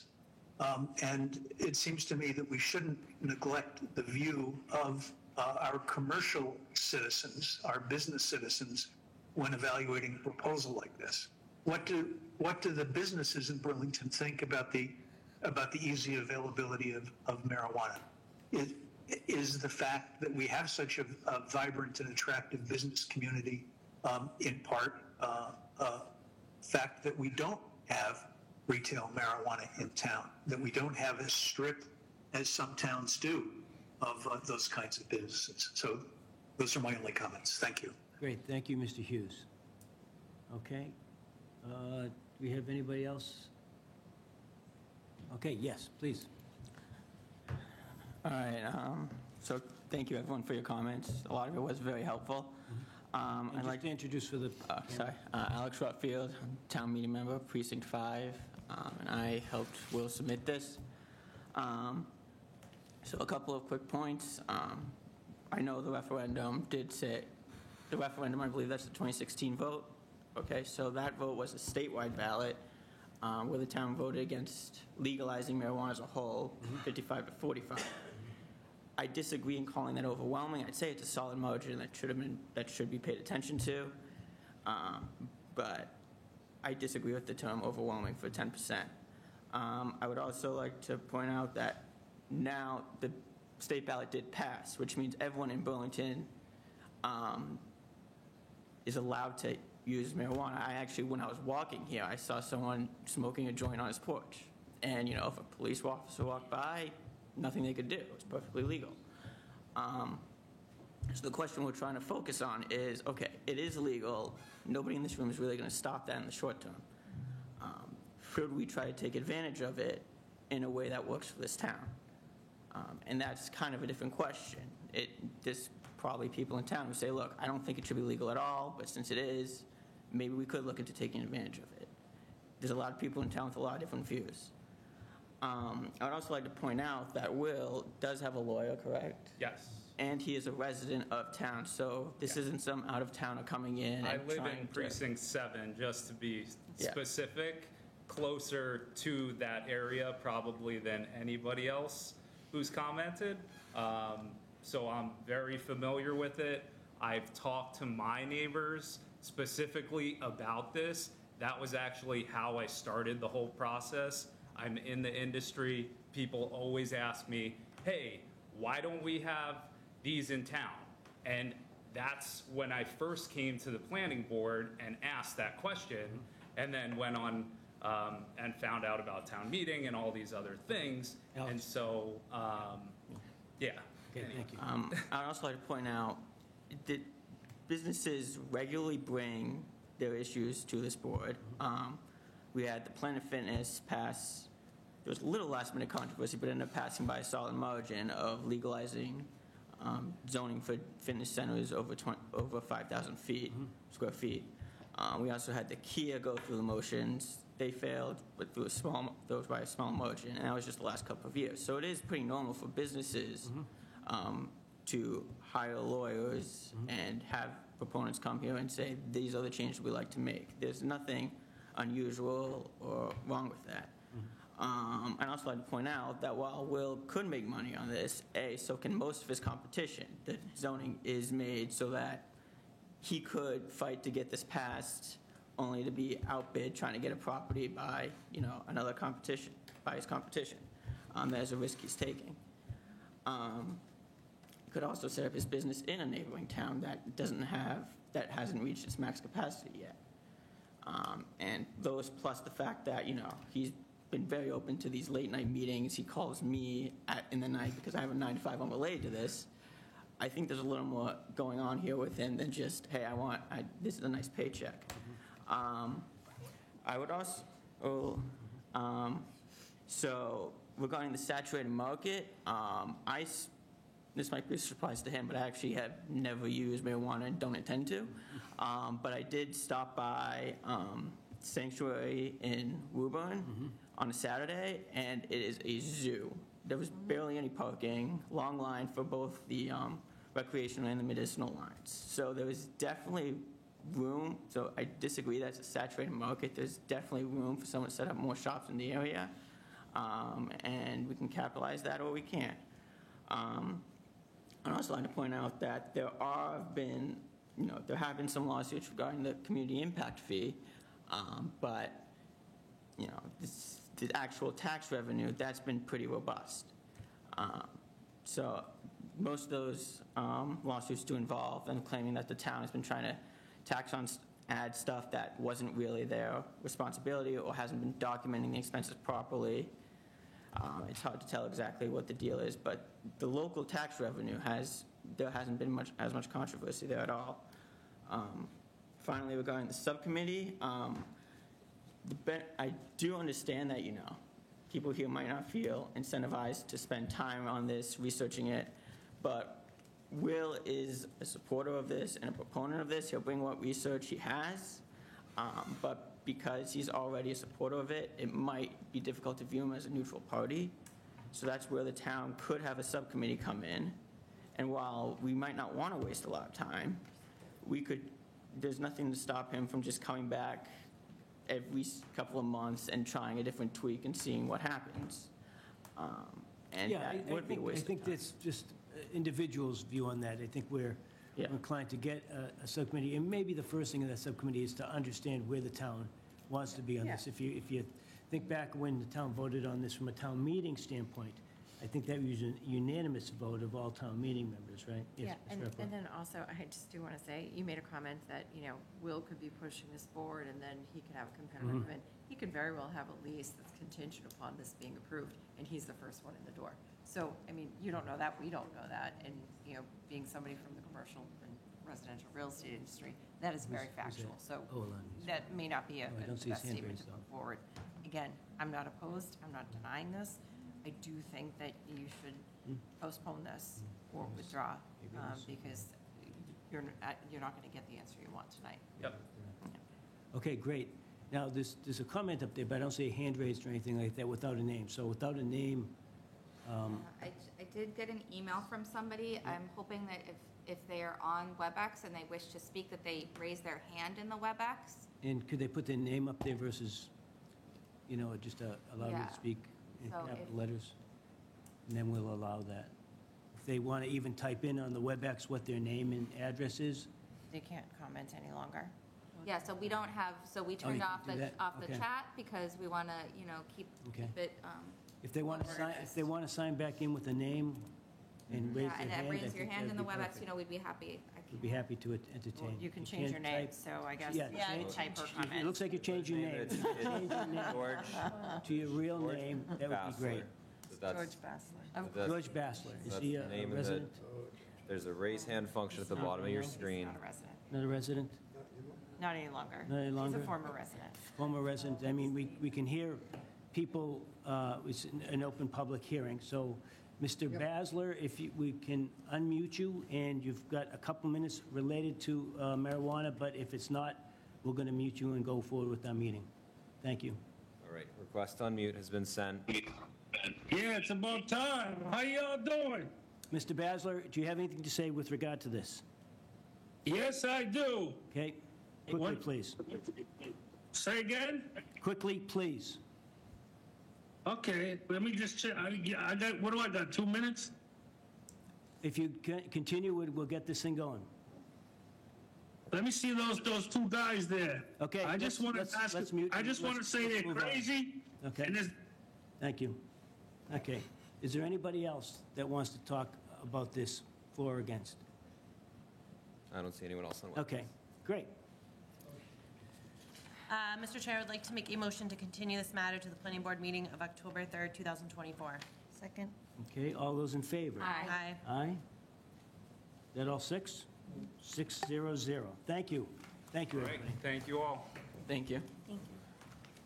And at that time, we can talk about, membership of subcommittee. Just again, the best way forward to, figure out where is the town in that before we spend a ton of time on it. you know? We should engage the community for sure. You know, where I'm at is this kind of best practices, we have a lot of I towns mean, that do have already you, done it and not. do you so- want to vote to set up the subcommittee now so that people in the public kind of know And then what- they can volunteer. They can kind of yeah. be aware that it's happening Absolutely. instead of at the end of the Yep, meeting? Absolutely. So I think we have a lot of interesting parties here.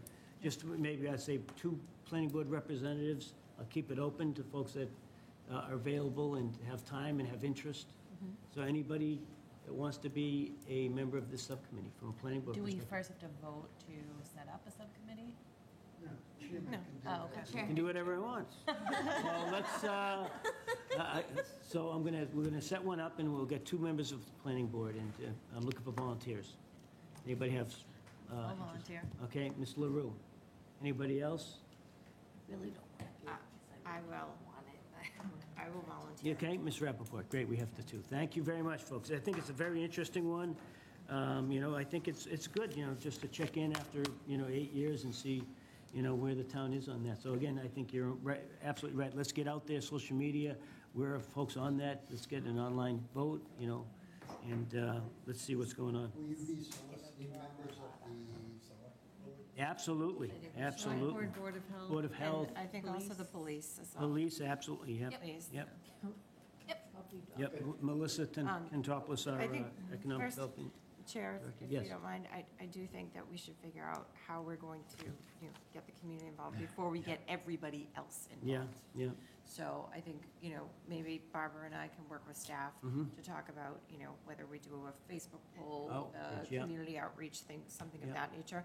And then once we get some Yeah. type of buy-in, because I don't want to waste everybody else's time. If Exactly. we're not going to get the buy-in from the community, I don't want to take time away from staff, the Yeah. police, or any other board Yeah. if no one else is on the same page. Right. And maybe even. Does that make sense? If we can target town meeting members as well. And we could, well, of Yeah. course, I mean, I think that the poll would, basically. You have to watch out that you only depend, if you only depend on social media for the poll, you'll only get a certain Right. demographic. That's Agreed, true. agreed, That's but you true. know what, we can also put it on VCAT, we can also do it on the Buzz, we can do Facebook, I mean, there are numerous, We have there are emails numerous of all town meeting venues. members, we can Right, see and how then we many we can, get. we can submit it to all the town meeting members so that they can talk to their precincts as well. Yeah. Because there's gonna be a lot And- of people who aren't going to be on that social Thank you. media Ms. or the LaRue. Buzz or Yep. whatnot.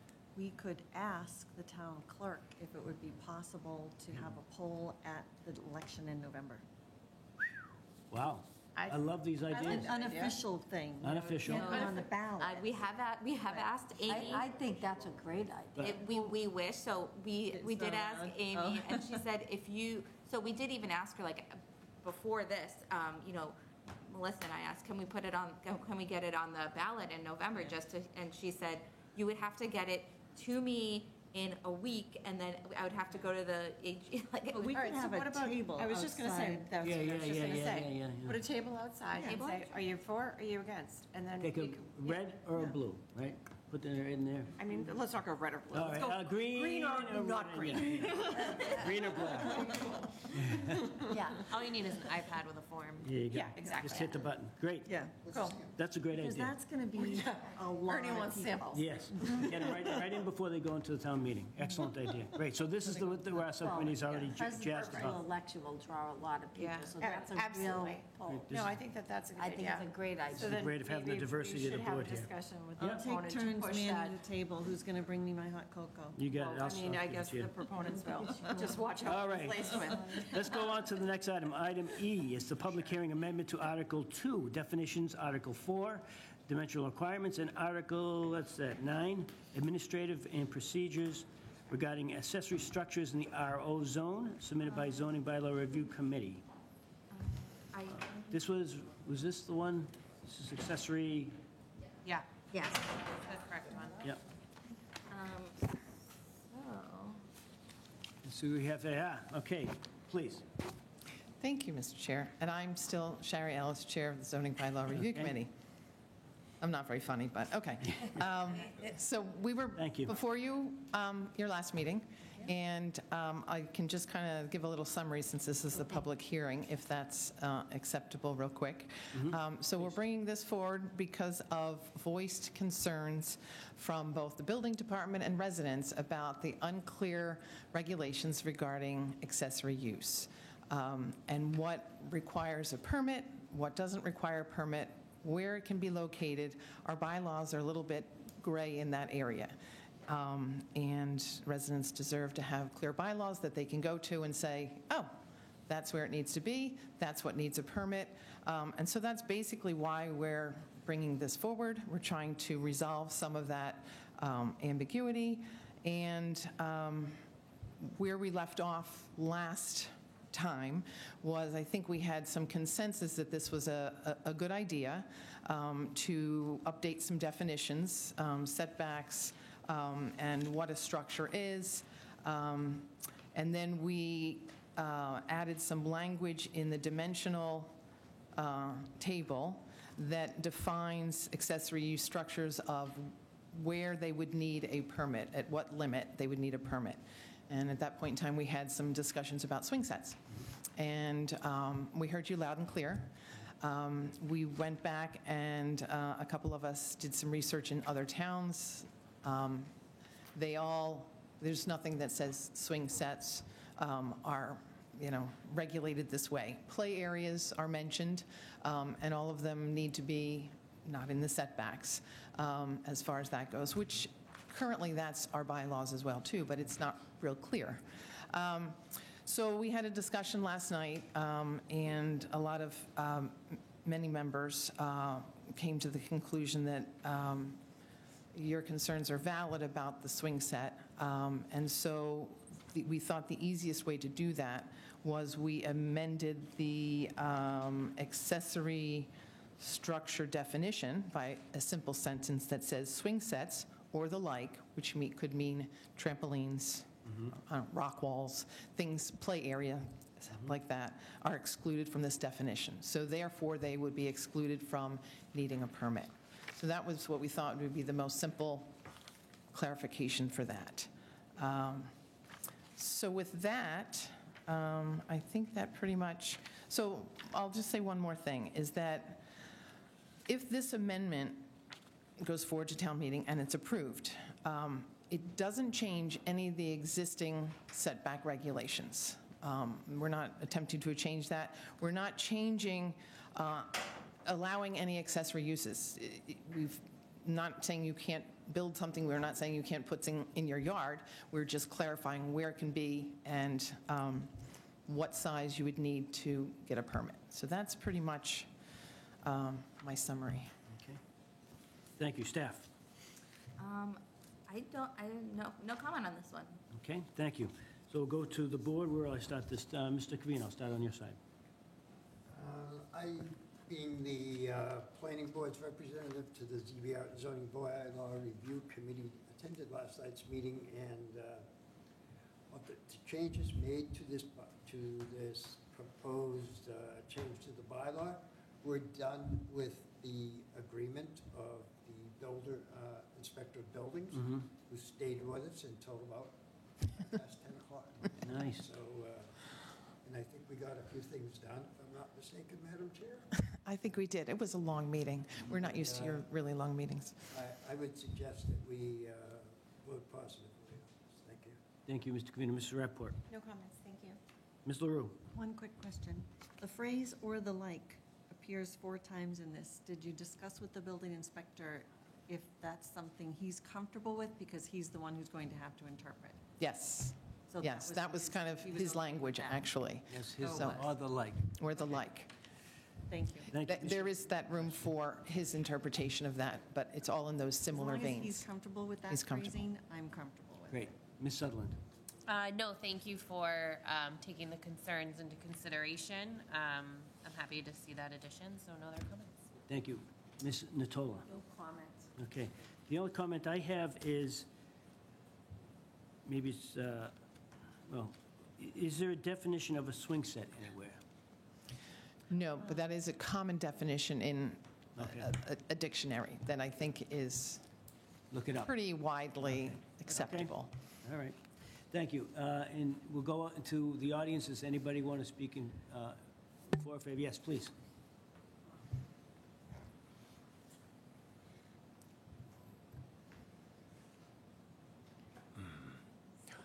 Monty Pearson from Precinct 3, and I might add that I'm the vice chair of the Land Use Committee, and that's why I'm here tonight bothering you. Sherry, I wanted to ask you whether or not these regulations have anything to do with the new state housing law that talks about, Yep, through the chair, Monty, we can address that, yeah. Okay, so I'll go to staff about the new ADU housing law and the So- accessory units. So we are going to kind of go over that a little bit later tonight. I don't believe that this has That been has being- nothing to do with has it. nothing to do with that. This is being worked on solely, by the ZBRC. I do expect that we will likely bring an amendment regarding accessory dwelling units to January town meeting, so stay tuned for that.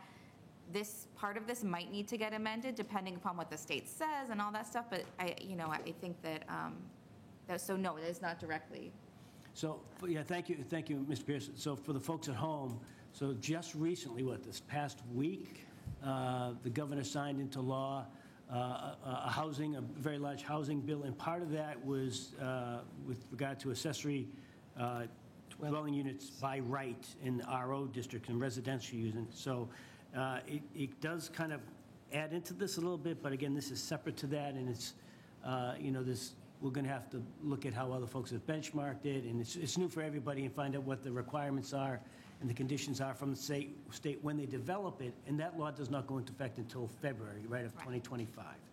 So that's a great comment, and yep, again, that's something that the planning staff is going to spend time on, as a state requirement versus other things that, that would be an absolute priority. Great, thank you. Anybody else in the audience here comment? No? Thank you. We'll go to the big board. Anybody online want to raise their hand and comment? Seeing none. Mr. Chair, I'd like to make a motion to close the public hearing on these matters. Second. All those in favor? Aye. Okay. So another motion. Mr. Chair, I'd like to make a motion to recommend favorably on the amendment to Article 2, definitions, Article 5, dimensional requirements, and Article 9, administration and procedures regarding accessory structures in the RO zoning district submitted by the Zoning Bylaw Review Committee. Second. Okay, all those in favor? Aye. Yeah, that's another 600. Thank you very much. Thank you. Okay. We'll go to item F. It's a public hearing amendment to Article 2, definitions, Section 18R of the zoning bylaws, redefining the definition of retail, experiential, and commercial interactive venues, submitted by the Economic Development Director. Is she online? So Melissa was online. She is not there. Okay. But we can bring it up, and I can explain it. It's super simple. Okay, thank We you. can bring it up. So this, she pushed, brought this to the town meeting a few years ago regarding retail experimental and interactive commercial interactive venues, so to just allow kind of more interactive uses at places like the mall, and bring in, as an economic development tool. The definition back then stated that it had to be permitted with a restaurant use, like you had to serve food. And so her proposal is to eliminate that so that it may include food or it may not, to kind of open it up to more businesses. She also took out small-scale bowling because she thought it was a little bit too specific to be in the definition. So those are the only two changes that are being proposed for this definition. As the planning director, I don't have any, staff doesn't, we don't have any concerns about it. Okay. Ms. Natola, your first comment? No, that made perfect sense. Okay. That sounds good. Thank you. Ms. Sutherland? No concerns. Okay. Ms. LaRue? No questions. Okay. Ms. Rappaport? I think it's a great idea. Move forward. Mr. Covino? All set. Thank you, Mr. Chairman. Thank you. The only comment I had was, I think this originally was put in, when she came here for the last meeting, was, it had to do with arcades. Was that the kind of the original thought of that? Video arcades? There was some comment on that. So that would be allowed now without food at the mall, right? Laser tags, things like that, yeah. Right. Yeah. Okay. Right. Yep, I that's think good it's a great idea. clarification. Yep. Supplemental and accessory uses, thank you, yep. Okay, I have no other comments. May I have a motion, please? It's a public hearing. Oh, public hearing. Is there anyone out there that wants to talk in favor or against this particular motion? Seeing none, anybody online? Seeing none, motion, please. Mr. Chair, I'd like to make a motion to close the public hearing on this matter. Second? All those in favor? Aye. 600. Mr. Chair, I'd like to make a motion to recommend favorably on the amendment to Article 2, Definition Section 18R of the zoning bylaws, refining the definition of retail, experiential, and commercial interactive venue submitted by the Economic Development Director. Second. Okay, all in favor? Aye. 600, thank you. Okay, what do we got next? This is item H. Yes. Public hearing, amendment to Article 2, definitions in Article 4, use regulations and zoning bylaws, definitions and use tables, housekeeping, submitted by the planning board. Sure, so I will take this on. So I'll start with kind of what I sent the board, highlight reel, and I will zoom in so you guys can see it. So this is part of the meeting preview that I send out to the board. So this is, Bless you. in May, we had a huge overhaul of the definitions and the use table, kind of, bless you again, coming into kind of updating them, making them easier to use and read, and putting, things that should be in the definition section, and the definitions and uses stay in the use table. So, it was a huge undertaking, so things got missed, things needed to be changed. We found things that didn't quite work, so this is a housekeeping amendment to clean some stuff up. So one of the things that we added to this section, so one of the highlights was that we're giving property owners, commercial property owners, more flexibility in their parking. So you can get a finding from the planning board if you are 10% above or 10% below the parking requirements for your property. If you want to go beyond that parameter, beyond those 10%, you need to get a special permit from the planning board and show calculations on, why that is going to work. So in this iteration of the bylaw, I've added those calculations, those steps. That math is in there. It's an example. And so that is something that's been added. There are some things in there that kind of only were part of, that only, a more urban setting would really have, partnering with a business so that we would build, a parking garage and they would contribute and it could go towards their parking. But, things that I don't think that we're going to be doing in the near future, maybe in the far future, but I don't know.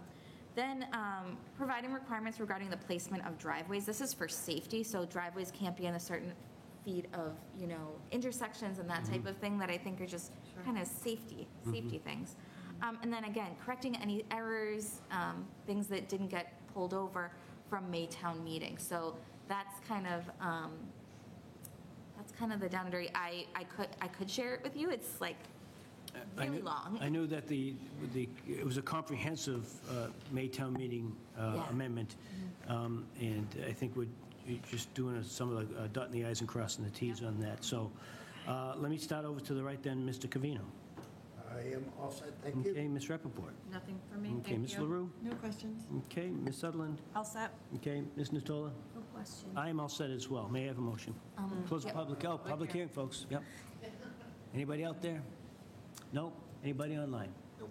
Mr. Chair, I'd like to make a motion to close the public hearing in this matter. Second. Those in favor? Aye. 600. Mr. Chair, I'd like to make a motion to recommend favorably on the amendment to Article 2, definitions, and Article 4, use regulations of the zoning bylaws, definitions and use table housekeeping submitted by the planning board. Okay. And second. Okay, all those in favor? Aye. 600. Thank you. Thank you, staff. So, just Next is- realized, Oops. I gave you the information regarding the next, Ooh, so, the parking, okay, so we talked about, so I told you about parking when we were really talking about use table. okay. So that's Trish, on and so me. let's talk about, let's talk about use table then. Let's talk about the use table. All right. Just generally talk about it and we'll get, yeah. Yeah, so again, I'm going to share on the screen, this is again what I sent to you guys in our meeting preview, and this is definitions and use table. So we did some updates. There were some accessory uses to residential RO districts that were not allowed in the MBTA overlay. So Yeah. right now, if somebody wanted to develop in it, a swimming pool wouldn't be allowed, or a tennis court, or, a leasing office. So we kind of just corrected that, and those are all things that are similar to the existing garden apartment zoning district. We removed some definitions that kind of were no longer used. Sherry did a lot, helped me a lot with this, and so, going to the Department of Public Health, do they still use the word convalescent home? They don't, so we're going to remove it. Back in May, we'd added data centers to an allowed use, and at the Land Use Committee meeting, there were some members that brought up concerns that data centers are a really high energy use, both water and electricity. And so, actually, this is 50. So I did research and looked at kind of where we would fall, kind of suburban data centers that would help with kind of with the city. And so generally, I've seen that they're about 50,000 square feet, so I've tightened it to that. And then also there's some other requirements in there that they need to show that they have a letter from the public utility. They can't dig their own water well to supply their cooling. They have to use our, so some basic guardrails for us. So that, one of the other things, this also came out of the Land Use Committee, that there was concerns about public things. So this town of Burlington, a lot of the town-owned land is RO zoned. And people in RO zones were kind of concerned, well, if the town is going to be putting in a new community center, or a new library, a new museum, that's by right, I want to be notified. So what we did is we just changed it from a yes to a special permit. Fine. So that way that anybody within the neighborhood would know about it. We added allowed integrated and structured parking in the MBTA Community Overlay District. And then we, any transcription errors, all those types of things. So that is. That's it. So we already voted on it. Is there Barbara, any yes. additional comments? I have a Want to rescind your vote? No, I have a question. Okay. Yes. So now that we're allowing integrated and structured parking in the MBTA overlay district, how would that impact, or how could that impact existing communities such as, say, Beacon Village, where they have surface level parking? Are you asking, could they develop more? Could they add a parking structure and then add more units? So not with the current. No, you couldn't with the units per acre requirement. Okay. Thank you. So, so my concern was if we were to submit it to the state for certification for our MBTA community overlay, and you look at where we're putting it up by the Staples Plaza, that they would. I'm fine with that. They would. I just didn't want it to. If you had the area in back of existing there, units. they could put parking right. Yeah, and no, put more. yeah, it wouldn't be to their economic benefit, basically. Okay. Sorry, Mr. Thank you. Covino. Last night when you were at CBRC, you had talked about 20,000 square foot data centers? So in my meeting preview, I had 20,000 in the meeting preview. I double checked, it's the wrong number. I double-checked what's in the bylaw, it's 50,000. I actually have, I have a website that I use, I'm not gonna bring it up now, but it was very clear, like, these are the mega data centers, Yes. these are, you know, so they're all, yeah, yeah. And 50,000 square feet is kind of the size of what, like a Kohl's, or what's it? What, I think, About the size of a Kohl's. You think? Yeah. yeah, and so it has to be less than that. I mean, I think that it's gonna be, the rents here, I don't know if it's gonna take off based upon. Normally, they're in the middle of nowhere for this. Yeah, But- they put them in the boondocks. Nobody wants to. So just, you know, just throwing it out there. Although there's one, I think there's one at Downtown Crossing. They took the upper floors of, yeah. Yeah. Yeah. Cheap real estate because nobody's going back. Exactly, right. Wow. Yeah, yeah. All right. Okay. So we've sort of voted on this, but now we have to vote on the parking one that we already discussed. So let's go to the parking one. So that Yeah, we is, discussed that, though. right, we already discussed it. So let's do So item that's going to be item I. Okay. It'll be item I for the parking, to vote on the parking, which we've already discussed. Yes. And we have voted on the one we just discussed. Right. With comments. So item I is a public hearing amended to the Article 7 of the zoning bylaws for the parking and landscape modifications. Talked about it. Additional comments? Anyone from the board? No. Let's get a motion. This is a public hearing, so let's open up the public hearing to the parking one we already talked about. We'll say no one. We'll say no one. Let's I'd like have to a make motion. a motion to close the public hearing in these matters. Second. Okay, all those in favor? Aye. 600, thank you. Mr. Chair, I would like to make a motion to recommend favorably on the amendment to Article 7 of the zoning bylaws to allow for parking and landscaping modifications. Second. All those in favor? Aye. Aye. 600, thank you. Thank you, guys. Okay. Thank you, staff. So let's go to item F. Excuse me, item J, sorry. And I have my good glasses on, too. The public hearing, application for approval of special permit pursuant to 4.3.2.6 outdoor storage of supplies and equipment of the zoning bylaws. 376 Cambridge Street, Bluebird Fence, Inc. is the applicant. Okay. Let's see who we have here. Good evening, Mr. Chairman. Good evening. Thomas Murphy for the applicant. Mr. Murphy, if you could just bring the microphone just a bit closer. Thank you. Thomas Murphy representing the applicant who is in the building. He just stepped out of the room, so he'll be right back. Yep. By way of introduction, Mr. Chairman, the proposed use is a business run by two gentlemen. They install fences, just basic residential type fences. They've been in the business for a couple of years, and they're looking to lease the building at 376 Cambridge Street, which is formerly housed the Granite Place business.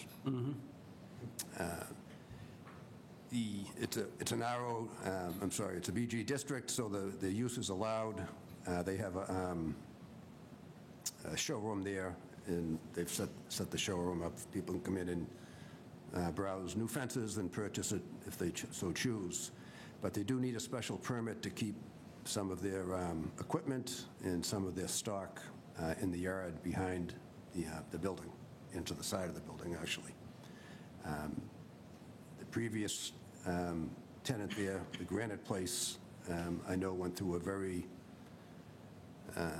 long process to get a special permit several years ago, and I was involved, but I was perfectly aware of it, and I know there was a lot of issues up there with their use. But this board did, iteration of this board did about 5 years ago grant a special permit to them, which we've reviewed, my client has reviewed, and the board imposed certain conditions on the Granite Place that my client is more than willing to accept into this special permit should the board grant it. So with respect to my client's use, and I'm comparing it somewhat to the Granite Place now, frankly, because I know that was the most recent use, and I know that's the one that the neighbors certainly and the board are probably most familiar with. This will be a lot less of an intensive and disruptive, I guess, use than the Granite Place. My client's business essentially consists of, he has 2 trucks, 2 work crews. They come in the morning at 7 a.m. They get whatever stock that they need for whatever job they're doing that day, put it in the truck, and off they go. They work all day installing the fence, wherever that may be. At the end of the day, they come back. Whatever stock hasn't been used, they take off and put back on the shelves, and they go home. Work stops at 4 o'clock in the afternoon, starts at 7 in the morning. They don't work Saturdays, they don't work Sundays. It's not a situation, and I think this was, from what I understand anyway, was common with the previous tenant. There's not constant work being done out in the back. I know that the granite saw, it was a very loud instrument, and that was in constant use. Moving some of the stock in that business, the heavy things of granite obviously can be noisy. This is fencing. We had a site visit that the chair came on the other day, and 80 or 90% of it is the PVC plastic. That seems to be the most common type of fencing used nowadays, which isn't very heavy, is fairly easy to handle. And again, they load the truck in the morning with whatever fence they need for the job that they're doing. Any cutting is done at the job site. Once they get there, they measure, and that's when they do the installing. So there's not going to be saws going. There's not going to be heavy equipment pushing around heavy objects all day long. So that's essentially the nature of the business. Obviously, there's some findings the board has to make in order to grant a special permit. And I would suggest that the conditions and the factors that need to be found in order to grant a special permit are certainly present here. This is basically a building that it's in a business district, borders a residential district, but it's located on Cambridge Street, which is obviously a commercial street that goes right through the heart of the town. This is 2 young guys. I would suggest they're very hardworking, responsible. If you go into their shop, they've done a great job setting the place up. They've cleaned it up. It looks 1,000 times better than it used to look. Their hard work is, I think they'd be an asset to the town. Certainly, it puts a tenant in a building that needs a tenant, and nowadays, commercial tenancies are becoming a little bit more common than they used to be, so I would suggest that it's in the best interest of the town, certainly from a financial standpoint, to encourage new businesses to locate in the town, and if they act responsibly, they become good corporate citizens. And I think that's what you're going to have with these young men. So that's basically the nature of the request, Mr. Chair. Like I said, the showroom use is a by right use, but we do need the special permit to store some of the equipment in the stock in the back. Thank you. Okay. Staff, any comments? No comments at this time. Okay, we'll go over to the board. Our resident building expert, Mr. Covino. I remember when the granite place was there and how we agonized and went back and forth, and a lot of it was, believe it or not, granite chips flowing off the site into the neighbors' yards and things like that. Debris. There was a site walk, I understand. Did any of the neighbors attend the site walk, if I may? No, it was publicly posted in the proper amount of time, but we did not have any. I would expect this is going to be a much more benign use than what was formerly there. So I would probably, but I'd like to hear from the neighbors if they're here. Yep. Be in favor. Thank you. Ms. Rappaport. Couple things. So that large piece of granite that we told the granite place that they couldn't have, is that going to be removed? Because it's been there forever, and we've told them that it shouldn't have been there, and it's still there. my client is a tenant in the building, so he's not an owner, but from what I understand, what I've been told, is that the Granite Place is still using as a showroom part of that building.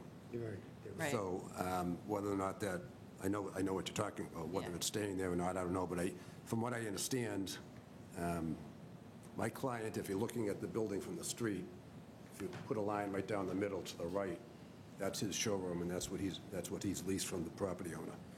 The one on the left, when I was down there the other day, I didn't see anybody in there, but supposedly the Granite Place still leases that and uses it as a showroom, but I don't know for sure. So will the Granite Place have any storage on that facility at all going forward? They should not. No. Okay, so, I mean, even if there's the showroom, if we already made the decision that they shouldn't have the granite in front, I think it should be moved if they're a co-tenant. Are you talking about that sign that's there? No, there was a sign, remember that when we permitted it originally, there was like a big sign and there was just a big slab of granite. And we said that. Is that still there? Pretty sure. Oh, yeah, we just walked there. I didn't notice I it. didn't notice it either. There's one on Cambridge Street. I think you're thinking the one on Terrace Hall. No, the one on Cambridge Street. The one, date myself, the old McDonald's. The old McDonald's. Yeah, so we'll drive by and check it out again, because I don't recall, I mean, we walked around the building, so. I mean, maybe it's to my knowledge, so if we could just make sure that Yeah, that's done. okay. So now, if there's going to be two separate businesses occupying that space, is there going to be two separate dumpsters? Or are they sharing a dumpster? So the site plan shows that the Granite Place that's there now. Can you zoom in? They will just have, it's an office, so they have, paper. I don't know what they use for their trash. They should be using the dumpster that's depicted on the site plan. I've not reached out to them. If I remember correctly, I think that was another cause, another concern that we had back. Yeah, the dumpster was, The dumpster. the dumpster was going to be on the left-hand side, or go around, if you go to the left-hand side, the dumpster was going to be there, but that's not there any longer. Okay, and so. where is the dumpster for Where's this this? exactly? But this one is going to be in the backyard. Okay, and so when is that going to be removed? Because I think that was a concern for neighbor. When is that going to be empty? Because that was a concern for neighbors way back when. So again, I'm just kind of rejogging my Yep. memory of issues that we kind of, Yep. the hurdles that we had at that point in time. You want to introduce, please? Yes, this is Victor Asiento. He's one of the principals of the Bluebird Fencing Company. And he'll... So Victor, the question is, the dumpster that you currently have on site, which is going to be behind the fence in the yard. Correct. When does that get emptied? It's kind of where the truck is, that's where the dumpster's going. Yep, so If you want to get to the microphone and put that right in front of you. Thank you, Victor. of course, good evening to everybody. So we learned that was an issue in the past years ago with the dumpster. So we've contacted we made a contract with the dumpster company that it cannot be picked up before 8 o'clock in the morning or after 4 o'clock in the afternoon. Is that Monday through Friday, or is that on weekends? That's Monday through Friday, does not happen on Saturdays or Sundays. Okay, so as a kind of a follow-up to that, so we were told that that you don't do any work on Saturdays or Sundays. Do you have deliveries on Saturdays or Sundays? We usually don't, and just to clarify, we do work on Saturdays, but it's a skeleton mode. Usually the crew gets there later in the day, and they leave early. So say they get there by 7:30, 8 o'clock, and they leave by 1 o'clock in the afternoon. So it's a skeleton mode. For the entire month of August, we're not working on Saturdays at all. But I want to be clear and not just leave the impression that we're not there on Saturdays, because we are there on Saturdays. Okay. And then also, I know that there weren't any neighbors that attended the sidewalk. Have we heard from neighbors via email, or has anyone from the board heard from neighbors? I've been there, but I haven't heard anything from the neighbors, yeah. So we did get one letter of objection. Did we end up sending that? Can you read that for the record? Yeah, I have a copy of it here. I think we did give Bill a copy, but I don't know if we sent it out. I didn't see anything about it, so if we could read that for the record. And then while he's looking for that, it says, utilizing the storage of the fence materials with minimal cutting. How are we defining minimal cutting?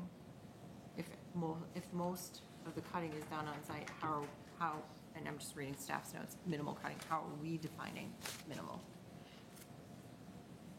I mean, the impression that we got is that almost all kind of cutting measurements would happen at a job site. It would not be at the yard on site. Is that? That is correct, yes. Yes. That was kind of, that if there's a unique situation where there's need for maybe one small instance of cutting on the site, that was sort of to leave the impression of, in no circumstances will there ever be any cutting, but it's kind of based off of our conversations, it would be uncommon. It would be very uncommon. Yes. To have it. Usually these fences, they come with what we call them ready packs. Ready packs is they come as a fence section packed, and we can only really cut it once we're on the job site, because that's when the crew measures it and cut it according to each project.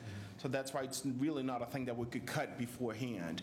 But like I said, we also don't want to leave the impression that nothing gets done on site. I mean, once in a blue moon, we may have to do some adjustments, one at the shop, but the majority of work happens on site at each client's property. Thank you. And that's all I have, thank you. Ms. LaRue. Thank you. Following up on that, when you, on rare occasions, have to do some cutting on site, is that done outside or inside? No, usually it's inside. Inside? Yes. Okay, thank you. The picture that you brought up just a few minutes ago, Caleb, is that an old picture? Because that showed a dumpster on the right that was This not... shows, I can pull this back up, this is from our town GIS, and this uses. It's old. Yeah, It's old. It's August. Currently, the dumpster is behind a fence. Currently, it's behind the fence. Yes. Okay. Yes, this is not when we went there, that is not where the dumpsters are. Okay, thank you. I have no further questions, but I do want to read this letter from the... Sure, thank you. Ms. Sutherland. What other materials besides the actual fencing would you be storing on site? Concrete. None that come to mind. The only thing that we do is just fencing. So it would be fence posts, fence sections. We do have hardware, but that's stored inside, such as screws and fasteners and stuff like that. But nothing else that comes to mind. What about like concrete? There's a temporary garage, fabric garage off to the right that has concrete on the Got it. pallets there. Right, yeah. I mean, that would be a component of the fencing, but that's stored in we have sort of a movable garage, as you're saying, and we'll leave it there, we store it there. Okay. So do we have anything in the bylaws, given the whole granite display outside thing, that just wouldn't also allow for display? Like, how is displaying of the fencing going to work? So the display, so they have a showroom where inside they have all the displays. So if they were to display a fence outside, displays fences outside, or if the granite place had slabs of granite outside, the building inspector would go and say that is advertising, that's a sign. Okay. He would say that is outside the bylaw and you can't do it. Okay. Those were my questions. Okay, Ms. Natola. They've all asked all the questions that I was thinking, but till they got to me. The tools, are they stored in that same little shed that you use and everything like that? Yeah, well, most of the tools are stored inside. Okay. And those are supplemental tools, because the actual tools, they are within the truck. Okay. But if whatever supplemental tool that we have as a backup is stored inside. Okay. Thank you, Ms. Tola. And just for the board's benefit, there was a site walk. I was on that site walk with staff. A couple things that I noticed on there, the fence that's there now is a chain link with just some landscape material on it. Being a fence company, they're going to be improving that to show off their wares. They indicated it's going to be a white vinyl fence, so it'll look nice there. There was, if you recall, with the granite place, before they had the fence up there, they were actually storing slabs of granite in the back, past their property line and down into the woods back there. So there's a fence that cuts off all the back. There's nothing back there. The woods have grown back in there, so it's great to see that that buffer has been, rejuvenated. I think, just in my opinion, the place needs just a bit more tidying up with regard to, leaves that have been there from last fall. The building could use a paint job or some sort of landscaping kind of on the sides of the building. Again, this is not particularly on the side of the applicant, but I think you'd probably want to show that off if you were the owner of that building. That's the only thing I had. I'll open it up to the public. Folks, any folks here that would like to speak in favor or against this particular application, please come over, write your name down, and provide any comments, please. Introduce yourself. Hello, my name is Cecilia Flynn. I live at 393 Cambridge Street, so I am a neighbor of the business. I live in a single-family dwelling. And I'd like to start off by thanking the planning board for the opportunity to come and speak. I would like to express my opposition against this special permit for Bluebird Fence Incorporated due to the following concerns. I am concerned that there will be an increase in noise due to the loading, unloading, and general movement of the supplies and equipment referenced in the applicant's cover letter. I work from home and I'm in the process of taking a certification class. Additional noise near my residence would impede my ability to work and continue my class. I would also like to mention in the cover letter, it did state that Bluebird Fence would be storing fencing to be sold to residential and commercial companies. I know earlier it was just mentioned that it was residential. My second concern is an increase in traffic as a result of the shipping and receiving of supplies and equipment. Cambridge Street is the most direct path from my residence to the highway, and additional commercial activity in the area will increase traffic. I know it was mentioned that these guys will really just be picking up the supplies in the morning and then dropping them off in the evening. However, I do think that there would also be additional shipping and receiving activities that would involve large trucks and would increase the noise level and also impede traffic as they are dropping off and picking up supplies. And so with that, I would like to raise a couple of considerations to the planning board. First being, how much of Burlington is non-residential open space?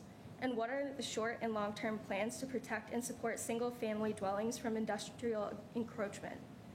Additionally, have any sound and traffic assessments been completed to determine the effects of the commercial activity so close to the single-family dwellings?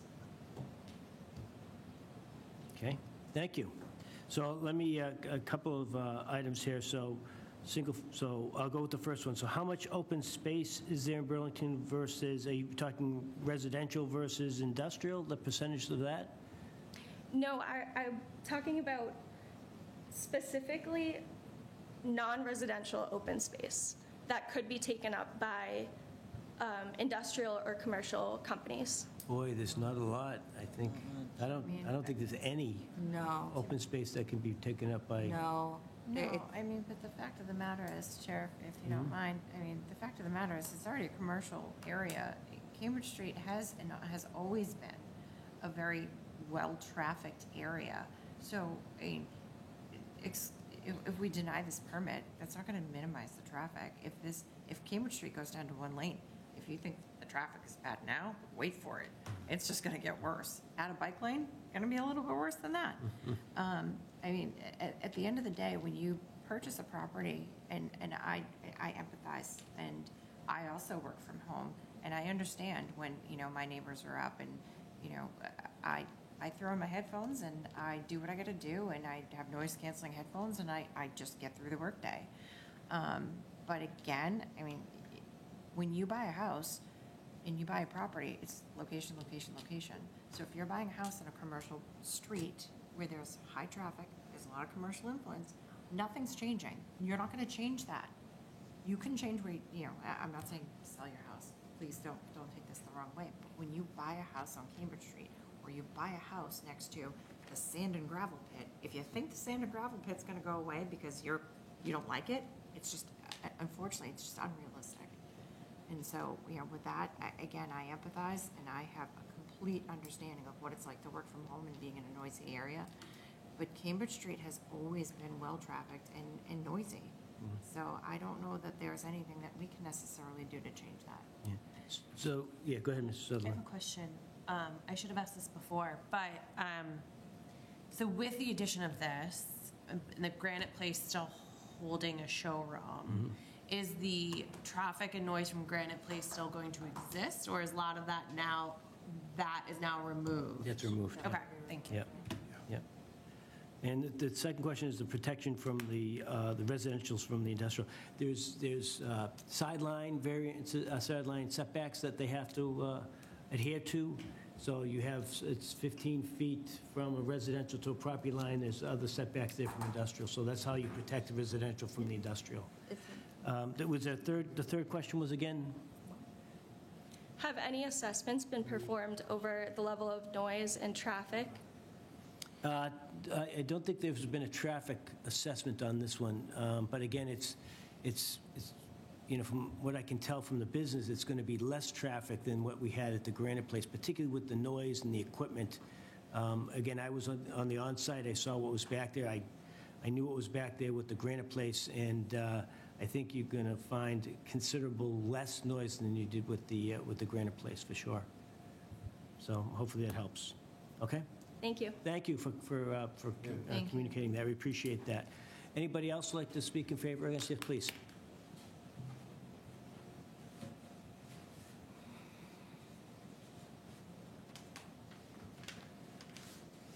Good evening. Good evening, ladies and gentlemen. My name is Mortuza. I live across the street. And years ago, I was here for 3-4 times for hearing for Granite Place problem issues. They try to make a factory, cutting machines, all these things, loading, unloading, dumping, Yes. sound, noise, everything. But Granite Place is still there. But now they are coming up with a fence company, and then still I can see the 18-wheelers loading and unloading trucks coming and going every day. This morning when I was going out, there was a truck blocked the traffic. And then August 5th, I could not even imagine that there was a 18-wheelers truck was there all night, overnight, all night with engine was on. Noise, engine on, all night. The truck left in the morning and came in the evening time.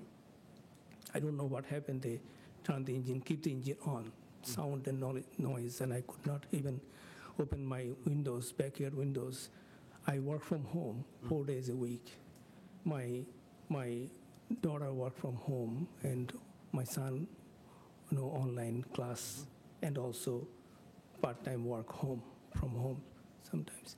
So this is like I live in a single-family house, and I cannot even go to the backyard, not even open my backyard windows because of this noise. And outdoor storage is like a loading, unloading noise, and then 18-wheelers is a lot. It's a lot of sound. And I'm just right across the factory or whatever, storage facilities, whatever you say. So I'm just requesting and urge you to, why you are not going to North Billerica or somewhere, or Cook Street. There are a lot of open spaces. You can go there, and then not like a residential area, I'm still having a problem with the little noise of traffic. Sure. Because Cambridge Street is busy street. Yes, please. In additional noise made me really, really sick. And I'm getting old, and I personally, myself, believe me, I cannot even open my windows. Windows always, I have to. Yeah. Thank you. Sorry, Yeah, no. Cambridge certainly is, Cambridge Street is a very busy street. So I I've been in town request, many years as well, so I understand it's gotten an increase over the years. yeah, And, but it'd be interesting to understand, I took a couple notes here based on your input and the other person's input with regard to the shipping and receiving, when that's happened. I'm guessing it's 18 wheels because of the size of your product that you're shipping in. Can you explain a little bit when that happens? What's that? They're not there yet, Yeah, they've been here for a while. Fence companies? Yes. Oh, okay. So it's been, so can you explain your shipping and receiving times? Is it certain times and what kind of trucks you use? Yes, yes. So speaking of this event specifically, it was an interesting event, and this happened, as I mentioned, not too long Let's ago. talk about just in general your shipping and receiving, then we'll get on to the specific event. Oh, sure. Okay. So our shipping and receiving happens after 8 o'clock in the morning and before 4 o'clock. Okay. And the reason why I want to mention that event specifically is because I was not aware there was supposed to get a shipment in that day. So I stopped by the office just to exchange vehicles at 9 o'clock, and there was a 18-wheeler literally parked in front of the store. And I called my business partner and said, what is this truck doing here? And he goes like, he got in after 4 o'clock, and we don't allow any deliveries to happen. So he's waiting until 8 o'clock the following morning so the delivery could happen. I understand the noise. I was there at 9:30 in the evening, and the engine was not on. I was there briefly for about 5 or 6 minutes just until I was swapping vehicles, and the engine was not on. The truck driver was inside of the truck, but the engine was not on. And this was a one-time event that has never happened before. And the only reason why it happened is because our cutoff time is 4 o'clock in the afternoon for deliveries. Was it on the street or had it pulled in onto? No, it was onto our property, in our property. Okay. Because it seems to me if the truck was running, I would call the police about that. Yeah, it sounds like That's a a traffic police matter. violation. Yeah, it was actually, specifically, I remember the date, August 5th. August 5th. All they parked the 18-wheeler in the evening, afternoon. Yep. And then all night until the morning 8 a.m. I left home at 8 a.m. Until then, the truck was there with engine start. Could we condition this somehow that trucks cannot park there overnight? I have no problem with that. Yeah, I mean, I think it's already technically not allowed. Let's check it. Yeah, I was going to say. Yeah, it's I mean, not allowed. sir, why didn't you call the police if it was that noisy? I don't want to make a big deal because I know. I mean, but this is a big deal now. No, I know. If it's a big deal then. Yeah, I know something is now, coming you here. need to I know the hearing. Yeah, I should have called, but I thought hearing is coming. Before that, I got this letter, hearing notice. So I said, okay, I will explain everything. I took the picture. I have the picture of the truck. No, and we I believe you. understand, We And believe I you. completely, again, Yeah. I empathize. But if you don't call the police at the point in time and bring it to us after the fact, I mean, while we do believe you. Oh, I should have. I think it's important, and that if it was that important back then, for you to bring it to us now, I think you should go forward and call the police if there's a Yeah, That's my recommendation to you in the future. Thank you so much, because I didn't want to make a big deal because I know. No, it is a big deal. Today I'm will- going to be here. I think it's a good point, and we'll condition that for saying no overnight parking. Absolutely. Post some signs. Yeah. Yes. Yeah, we can post. Yeah. Yeah, post a sign as well. And I was really surprised in the morning, when I saw all night, what happened to this truck? Why they didn't shut off the engine? Oh, yeah, that's fine. And I'm looking, it was 84 degrees, so it was a hot night on August 5th. Yeah, So so the probably air conditioner- turning on and off the air conditioning likely. Potentially. So we'll say no overnight, because you do have trucks that will be parked there. We in the do have back trucks overnight, there, But yes. that's more the pickup trucks. Delivery. Not delivery trucks. Not 18-wheelers. That does not happen. It was just one If they're time. coming in after the 4 o'clock, they're going to have to find a place at a rest area or some other place. We would certainly encourage you to call the police, because it's going to be a violation for them to park there overnight.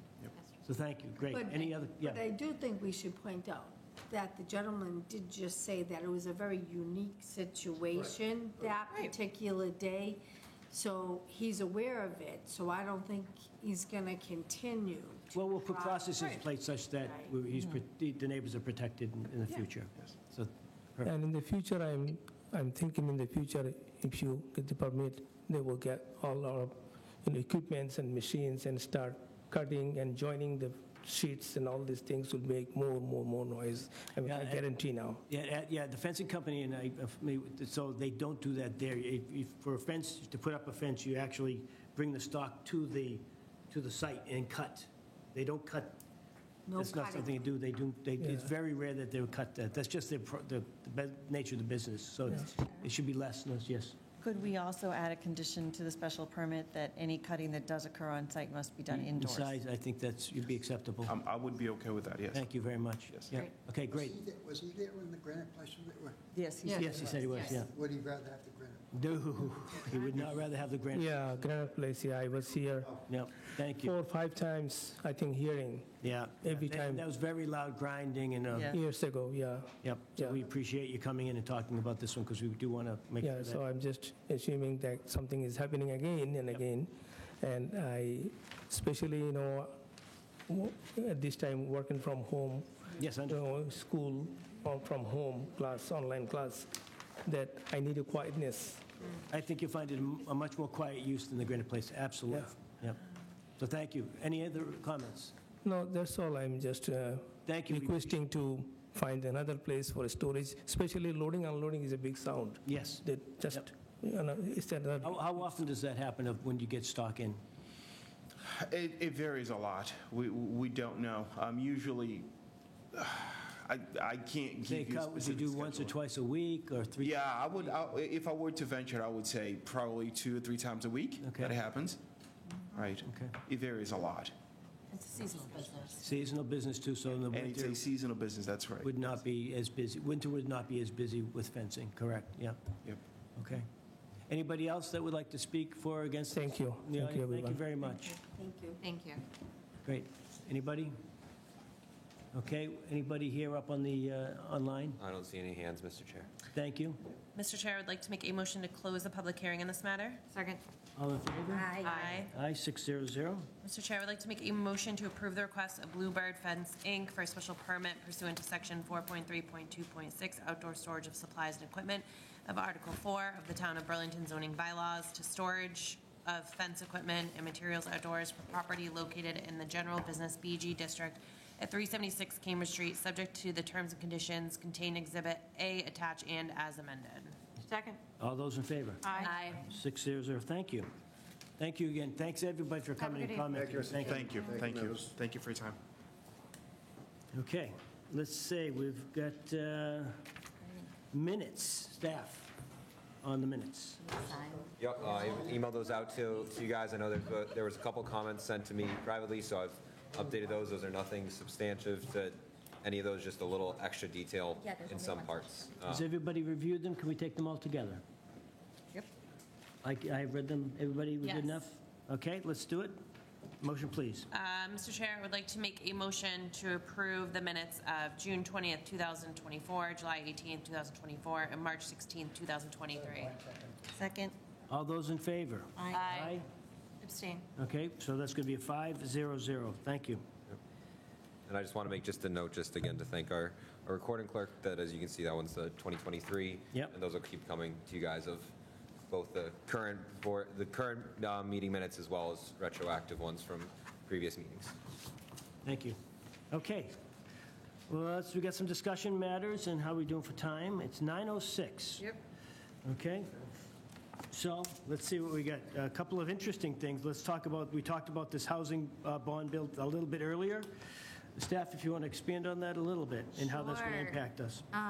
So this was recently passed, it was signed by the governor this week. It's the 2024 Housing Bond Bill, and it does a lot of things regarding housing, but the things that most apply to the town of Burlington and most single-family home zoning districts throughout the entire state are allowed to have accessory dwelling units by right.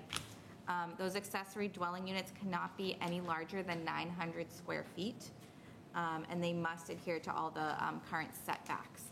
So if you want to build a spot for elderly parents to move in, if you want your just out of college kids to live next door, if you want to rent it out to a friend, you have that right as a single family homeowner. And so this is statewide. I thought my understanding was it had to be a family member. Nope. Towns used to be able to do that. Great question, Brenda. So towns used to be able to do that. This new bylaw specifically disallows that you can't require that they be related somehow. So there are a lot of communities that have ADU bylaws that say it has to be a family member, but that, not anymore. It's not enforced anyways. specifically says in the bylaw. Yeah, yeah, and it's also really hard to. It's not enforced. How do you It's not enforce enforceable. that, Yeah. right? do you So it's one of those things. So that's the gist of it. It's actually really kind of, I think, an economic development and, you know, tool for the state in that we are losing people left and right because there's no housing. The housing life cycle is broken. If you are an elderly person living in a single-family house and you, A, can't afford to maintain it, and B, don't want to leave town, where are you going to, where are you going to go? Young families can't move in, so we need to free up more options for more people. And this is, I think this is going to be really helpful. One of the things that I did want to bring up is that since we don't have a bylaw on kind of a comprehensive bylaw, I will likely bring something to January town meeting. The Department of Housing and Livable Communities, they may create regulations to this beyond what the law says. So I'll be keeping apprised of that. But, we should have a bylaw. There are a lot of other communities that we can, use pieces from: Bedford, Reading, a lot of communities. One of the questions that I think of is, do we want to allow detached ADUs? Or do we want to require them to be attached? Do we want to? Can we regulate that? I thought we couldn't regulate that. They did not specify. They did not say, but it might be a further regulation. It might be a further regulation, and it might be, but right now, they are leaving leeway up to the town to create So their own. we can create our own bylaw that would include things such as that, or setbacks. Of and course, bulk and height and all that. Things about driveways. or- So if we looked at the accessory, the bylaw that we just, is going to town meeting, with heights and setbacks and things like that, maybe that's a supplement to that, so. Yeah, and Thank you for your work on that, so. Yeah, definitely. And I think I want to make it, this is a big, public planning process. It's a So big deal. there's a lot to talk about. There's pluses and minuses. As a planner and, knowing I am glad that this passed. I know that it's some controversial for some people, but I think it's really important for the economy of the state to not lose good people to lower cost areas. So. I noticed that in the governor's summary, I think it was the governor, maybe it was your summary. Yeah. It said that you can still regulate short-term rentals, like. Well, that was going to be my next question, how we regulate rental. They are not. Yeah, but what about long-term rental? Long-term rentals. Those are allowed. But you- We could never regulate those. Yeah. But we can say Airbnb is not allowed. We can regulate Airbnb, short-term rental, so anything under 29. 29 days is what we we have. So if you want to stay for a month, you could do that. But we Yeah, do, It's just not to have transit, yeah. And so yeah. that is a thing that Mark You get Dupel close with that. is always trying to This is a big thing too in California, so I'd be It is. curious to understand how it works in California, because they've been doing, it's been a long time thing there. Yes. But not a lot of it. I have a guy who used to work for me in California, and he put an ADU in his backyard. Yeah. But it was a small unit. Small house. Small house. He actually take a crane, pre-made, take a crane and put it over his house. Yeah. And it was a big deal. He just did Sort of? a prehab, yeah. They've been I have a friend who did advertising that. those lately as ADUs, as. That is correct. Yeah, so, but it's the same thing, you folks who are going up to, Oregon and, Seattle and things like that. You're seeing this here in Massachusetts, people going up to New Hampshire and Rhode Island, and they're heading out, particularly with remote work. Yes, please. Question. Could somebody do that and then run a small business out of it? There are some They home could, businesses, as long as you. We allow home occupation. Home office, like, so if you had an ADU and you run a small Rent it. business, I don't know what it is, Like a hairdresser. a hairdresser, So- a piano teacher, but if it's the person who's living in the house running the business, that's different than if they're renting it out to a different business. So that is something that we can talk about when we do the bylaw. good So we idea, have good two question. types of home occupations. We have home occupations where, you don't even know, and there's no Right. sign. And then you have like a home hairdresser where Right. and that it's basically to let neighbors know, like, yes, there's going to be more traffic here because I'm a hairdresser. Yes. But I think that would be on the That's a table as great something idea. to think about. Yep. But I feel like I see that other places, like other towns. Well, Oh, yeah, I would right. be, like, This is just my personal opinion. I feel like if the ADU is a small business that's allowed as it is now, Bless you. like a piano teacher or a hairdresser or something like that, and it's the homeowner who's running the business, that's different than if they're renting that out to a different business owner. So when you say cap it, the town is going to cap the amount that you can rent it? Let's say you were renting to a hairdresser, just making up something. No, I think what we were Who would- saying is, I was asking the question, can we create a regulation that would control and say, if it's a home-based business, it has to be the person who's living in the home who's running the business. Renting. I have another question for you. So it says we allow ADUs. Is that one ADU per lot? Great question. Because Yes. now, my parents are divorced. Yeah. Both parents need a place to go. Do I have dad on one side and mom on the other side? I mean, these are things that need to be question. I can discussed answer- because Yes. next thing you know, It's in, I can answer that. That's in the bylaw. The bylaw. It's in the law. So you are allowed, in a single-family residential area, you can have one ADU by right. If you would like to propose a second ADU, you need to come for a special permit. So in the bylaw that we permit, we will probably need to put special permit criteria that are specific to an ADU. Yep. So do they have the size of how big it could be? Yes. In comparing it to just. It's a lot of work how for me, big but is- yes. So the question is, how big can it be? So How big? 900 square feet. I mean, so, each. give me like an example of what. 30 by 30. You and a 900 square foot, it's like the original ranches in Burlington, It's right? like a, Oh, like a small wow, that's cape. bigger than I thought. Like a small cape. Okay, that's No way more bigger. than half what's there Yes. now is whichever is small. Smaller, so it So can, if you only had a Small cape. You have a 1,500 square foot house there house. now, You have to do you 450. only put a Right. 450. So like the typical if my- smaller ranch in Burlington that was 1,500 square feet, you couldn't have more than 700 That's square correct. feet. So who's going to be in this subcommittee? Right, so we'll need a subcommittee. Yeah, And I think that's- We could kick this can all and night. if I we know need- it. Yep. I'll do it. Okay. EL. Barbara's in. Anybody else, any other takers? I can be on it. Oh, Okay, thanks. Ms. Sutherland? Okay.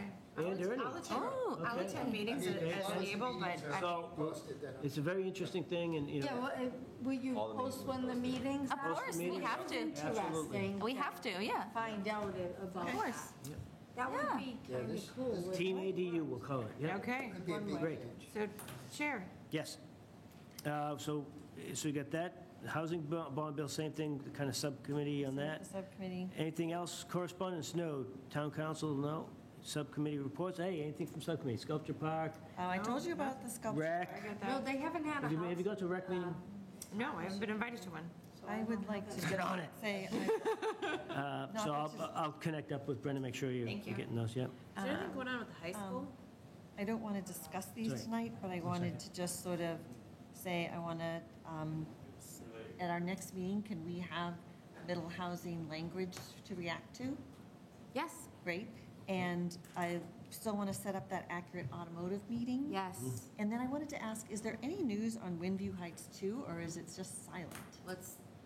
I can reach out the other, I can. I don't want to start anything. I just want- I can ask internally if there's, I mean, we can look at building permits, we can do that, you know. You would have heard if something. We would have heard, Okay. yes. Good, okay. Anybody else? I know we, yes. Yeah, what's going on with the high school? What's going on with the high Is there a planning board member a part of any of that? I thought we did have somebody in the high school, so. We definitely have, I Back to have. my notes of who we had I- noted. I had you. said that, no, I said I was interested, and again. Haven't heard I'm anything still on waiting- either one. Nothing. Okay. Who's on But Fox I Hill? will say. Me. Tony Ann? There hasn't been anything on Well, his backup, phone, so- right? yeah. Tony Ann's on it, Yeah. backup. Mr. Chair, I have one thing to add. I'm gonna go- I want to see Over- that walk Hold on. Monday. Yeah. As far as kind of big new builds that have been approved by the board, I know we mentioned the pickleball courts. Beginning of the meeting that we also have over there that speaking of building permits that I know will be filed, is at the Kent Cottage redevelopment. So we have the plans over there for you guys to sign after the meeting, that will be moving forward towards the permitting, the building permit steps. Excellent. Chair, Yes. motion to adjourn. Second. All those in favor? Aye. 600. Thank you, folks. Signs the papers. Nope. Let me know when we're off the air. One second.